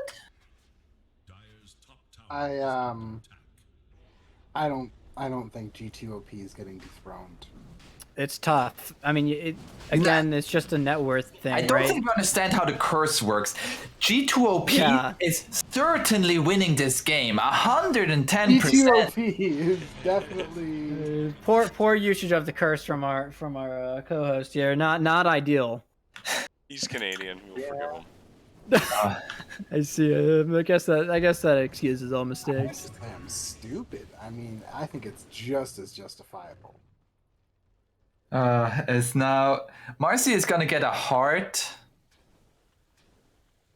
And it's really just man, I'm just like struggling to see where the damage is going to come for Puppet Master, right? Mm-hmm. It seems so easy for G2OP, right? They have Arcane Orb on Queen of Pain. He's a ranged hero, so it's even better. On top of being an int hero, and then they have the Spectre. I guess not Spectre. They have Fake Spectre on the Bloodseeker, right? He's got Desolate plus Manta now. Marcy finished off the Enchantress, finishes off the OD, finishes off the Viper. Okay. I did not know this, by the way, Pun. So the blink on Queen of Pain, you get the Shard Silence still, Yeah. despite not having Scream of Pain. Oh. The So you damage still- isn't based on Scream of Pain. It just is its own thing, is it not? It just. I don't believe 125 that it does. damage. You guys can correct me if I'm wrong. I don't think that it does damage when she blinks on a hero. We'll see. Let's take a look at her. Let's take a look at her. I might be completely eating my words here. She's Come not on. doing anything. Space Cowboy. Come on. Come on. You already gave away that you're listening to the cast by using in the first game. We already know that. So just come on. Help us out here. I mean, just having Arcane Orb plus Essence Flux is just so nice, especially being an int hero. Mm-hmm. He's gonna go BKB, as if Puppet Master didn't have enough trouble dealing damage in these fights, right? The heart is finished. on Heart the is Marcy. finished. He has, oh my god, he has 3,000 HP. Queen of Pain hits creep with blink for 125 magic damage. Okay. There we have it. Thought I've had that. I was gonna say I thought I've had that one. That's the only reason I was that confident. That makes Blink I love really, Blink. really good. Yeah. Blink is I mean, so good. It's yeah, it's easily the most utility ability in all of Dota, to the point where we have a 2200 gold item that gives you that power. Yeah. And you're just building it in as a natural ability, right? Mm-hmm. Not to mention it's uncancelable by a damage smile. And now we're getting Marcy- it damage, nuke, and silence in AoE. Yeah. There's going to be the Haunt. They're looking to go onto this Marcy. They get their own illusion, but Nice. Enchantress is already dead. 1,000 HP. Marcy just running to the fountain. Not a Is that single him in care the astral? world. That is.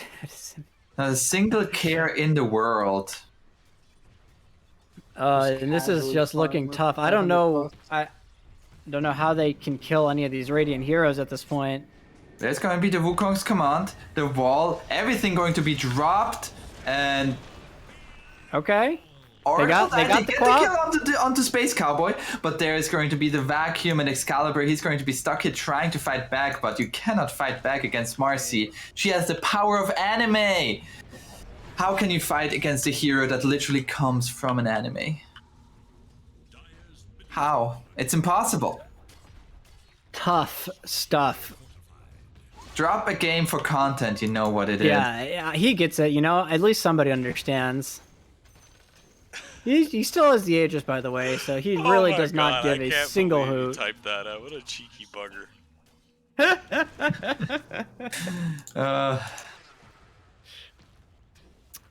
Enchantress has 800 HP without the ion shell on her. She Not just great. Not yep. That's not a lot. Can confirm. That's a stun. They got Astral Imprisonment. It's going to be another attempt here. And she's fine.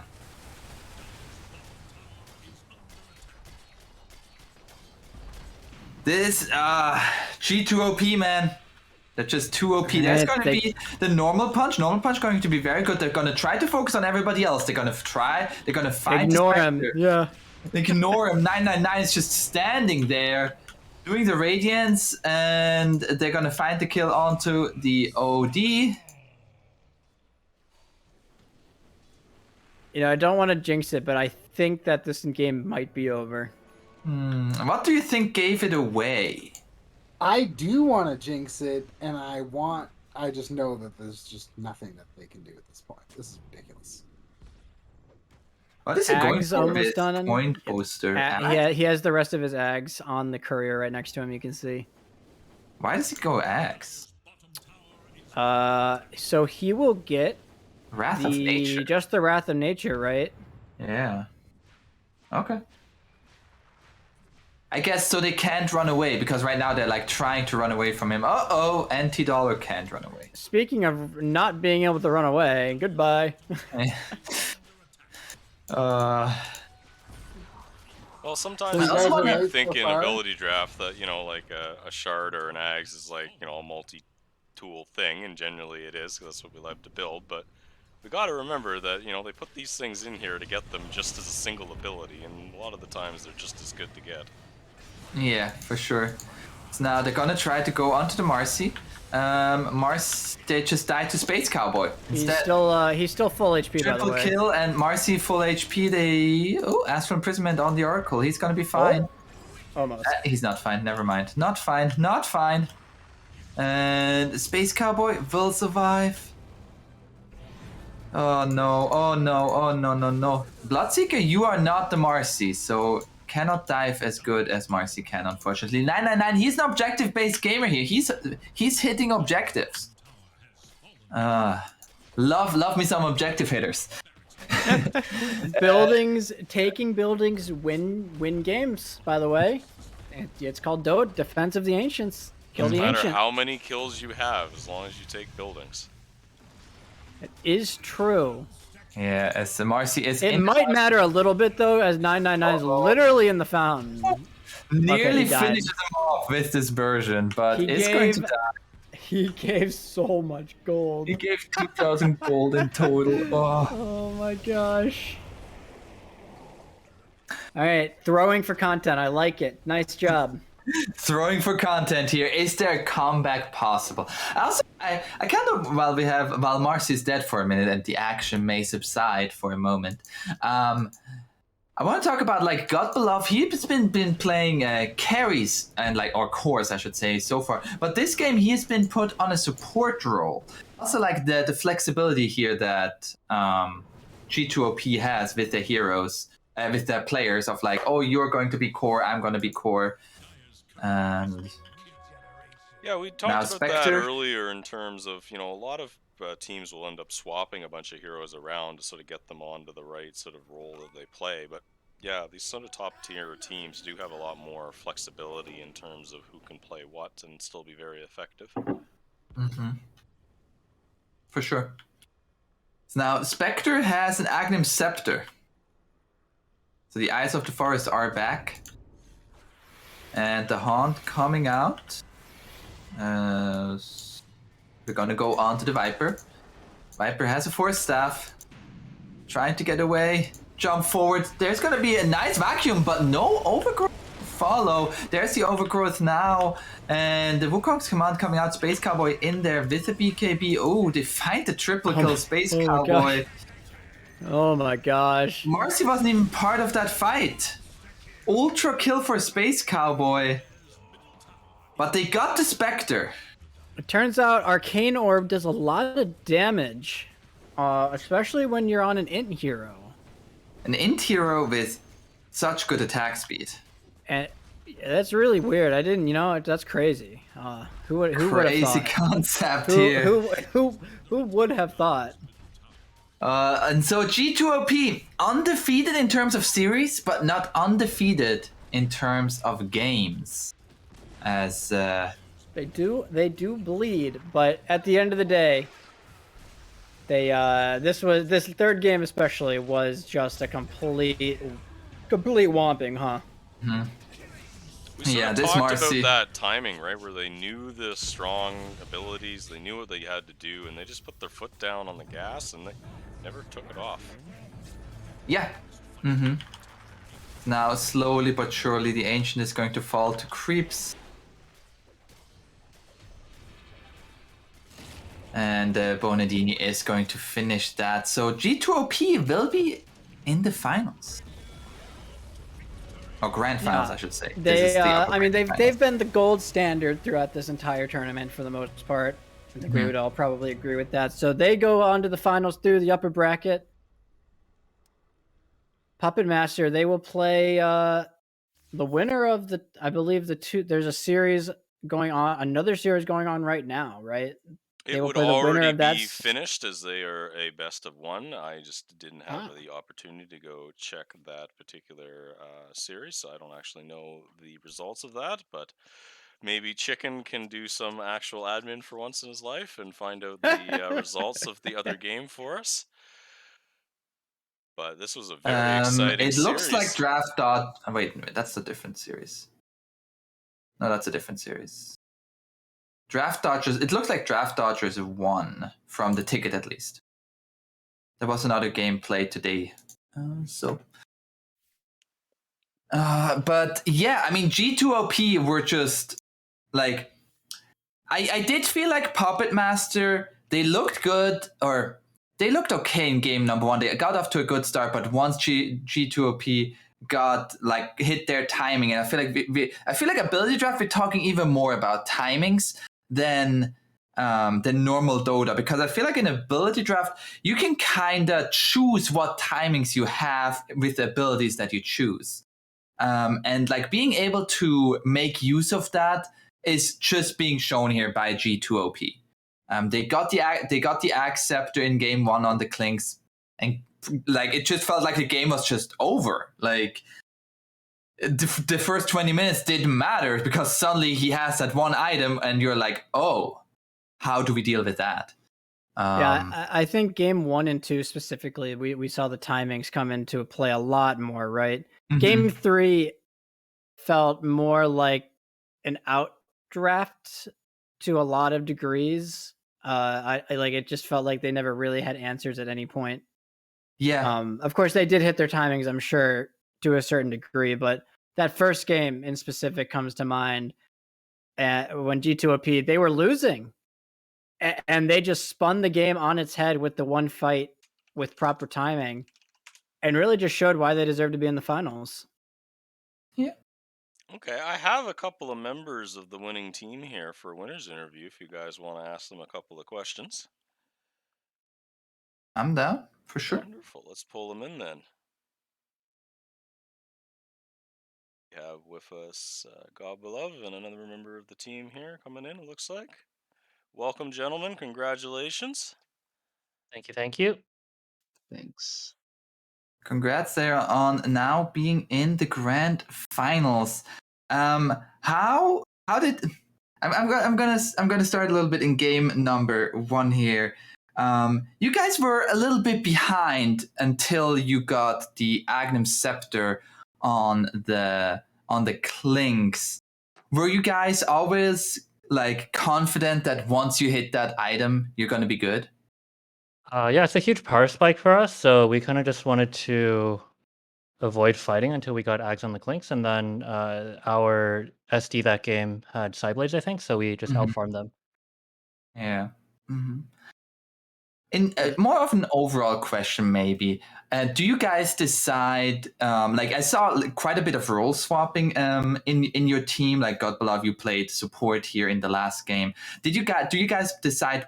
When do you guys decide who's playing what role? Is it before you pick the abilities, or is it as it happens, or how do you go about that?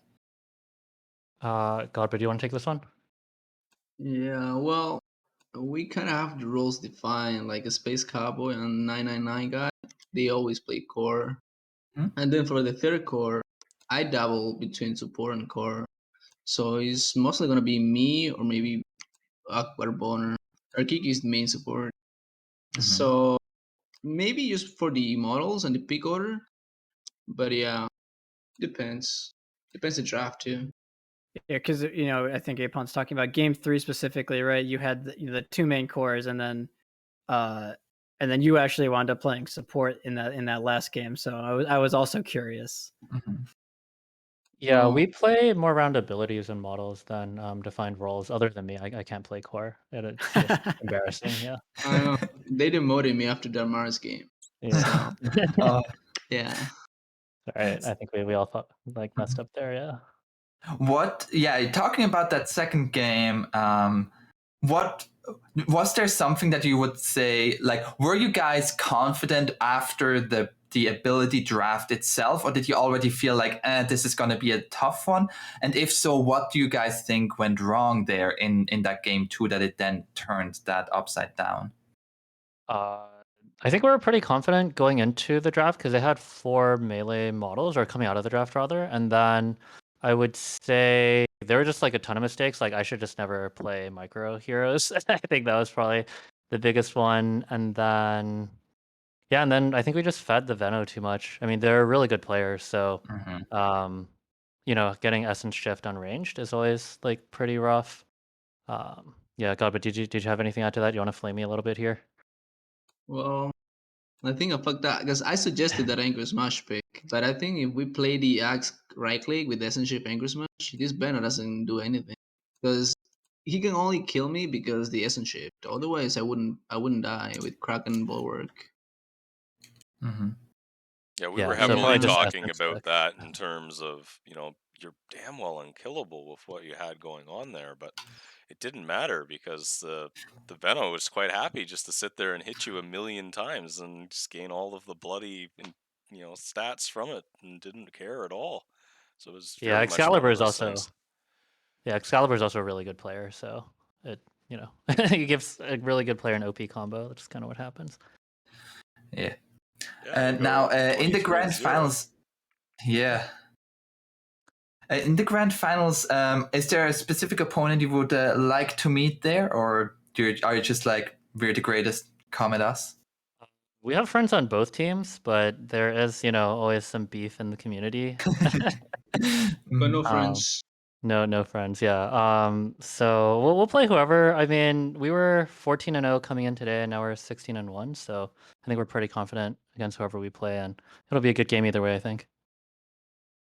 Brightside, do you Um, have any questions? Or chicken, You yeah. you hit all of Chat. them. I was gonna ask about the blades of attack, but it appears to have been answered in chat. I was gonna say, Oh, I chat can. wants to know why we have Vanguard on Kraken Shell. That is the big one Okay. right now. Team wanted to Okay. know that as well, actually. So I had to max Helix to farm, but then I didn't want to max Kraken because it's not really good. It only blocks damage and the threshold shit and whatever. But I needed the banger to farm because otherwise I just get beat down by the creeps. And I was thinking later I'll get an Abyssal Blade too, so I'm gonna get banger anyways. Basically, what God was saying is that he doesn't know how to play Kraken. I mean I know it. They don't stack. I mean, you just don't I level didn't. your bulwark there, bro. You just max your No, I didn't. Kraken. If you see the gameplay, I didn't. I only max Helix and got 1-1 on the Bulwark and Kraken. I wasn't. I was No, I think holding you the max points. Kraken and you got 2 I and was holding the points, and then when okay. the fight happened top, I TP'd and I got all points on I think the Bulwark and issue is fight. because you didn't get And Blades of even then, Attack second game. That was the Yeah, main that's issue. that's Blade, really what I'm hearing. Is it sounds like you needed a blades of attack. that's Yeah, the that's other maybe. one. Some people missed the explanation in chat, so to make chat happy, what the fuck was up with the Blades of Attack? Okay, so I had to lane against Kanka, who has like 60, 65 base damage, plus a Cooling Blade, middle with Tidebringer. And I'm a Clink with 40 damage, and my attack speed is terrible. So I need all the attack damage I can get to last it. Because if I want to last it with wild axes, I can just get like 3 wild axes casted, and that's it. I'm out of mana. Mhm. So I got good last hits and good denies with my blades of attack. So whoever said it's bad, fuck you. It's pretty good. We didn't say it was bad. We were just puzzling as to why and what is this possibly going to be turned into for it not to be turned into anything. Mhm. We actually turned into an Aghanims because I was 200 short on my eggs, and I sold it for the Oh, last there it is. component. Yeah, The pocket it's gold game Great You changer bought a stuff. actually. quelling blade that Well, like does I said, I need all drastically the less damage. damage. Yeah, like I said, I need all the damage to last hit in lane. As well as another question that popped up here. So, how were you guys feeling after getting beaten in game number 2 and then after the draft in game number 3? Were you guys very confident in your abilities, or were you like, okay, we got to focus up, absolutely no mistakes? How did that go? With all due respect to our opponents, like I think we're a better team, and so we, beat them 2-0 in the groups, and then we won game 1 pretty handedly, even with worse models. So I think we were pretty confident going in. Just wanted to kind of reset and forget, and yeah, I think we're pretty confident to win game 3. Mm-hmm. Okay, sounds good. Anybody else have any more questions? I'm good. If Chad has any more, screw him. They're Damn. 2 minutes Got it. fine. Don't worry about them. Well, thank you very Mhm. much, gentlemen, for coming on. And again, congratulations, making it through to the next stage. Thank you so much. Yeah, and thanks so much for hosting the tournament. We really appreciate everything you do, RGB Knights. Happy to do it. Mhm. Thank you so much for coming on. Thanks. Bye bye. All right. And we will wrap it up there for the evening. Another wonderful day of ability draft. And I'd like to remind everyone that there was one game that could not be played out today that will be played out on Sunday. So we will be back hosting that with another guest caster on Sunday. We'd like Fantastic. Be to sure thank our everybody to sure to wonderful check in. casters that came in today and helped us out and did a wonderful job. Thank you so much for coming on, guys. Thank you for Hopefully you having had a us. lot of fun casting ability draft. Of course, all the honors go to these two wonderful gentlemen for hosting the tournament. For sure. Oh, Like come on now. everybody, make sure to follow them here on Twitch, follow them on Twitter. Be sure to give them the shout outs they deserve to make sure that the Disability Draft League here gets as widely known as possible. Yeah, go I'll be tell all honest, I your didn't do fellow shit. co-hosters, co-casters, etc., how great ability draft is. It kind of messes with your head as a caster during a team fight. You're like seeing models and there are spells coming out, and you're like, your head just goes, "That's not right." After so many years of doing it, yeah, I could understand that. Like I see a viper there, but the nether toxin is coming from the tree, and what? Yeah, very fun stuff. Very fun stuff. Well, who knows? Maybe if we do this often enough, we'll have specific casters that are tuned specifically for ability draft that just get what's going on at all times, knows all Absolutely. 400 and some odd abilities off the cuff of their hand. And they see, oh, this time it's gonna be exactly that one. Let's see if Indeed. we're gonna get there. Would be fun. Well, thank you very much, gentlemen, for coming on. It was a pleasure to have you. We had some great games to cast today. You guys take care, and we will see everyone on Sunday.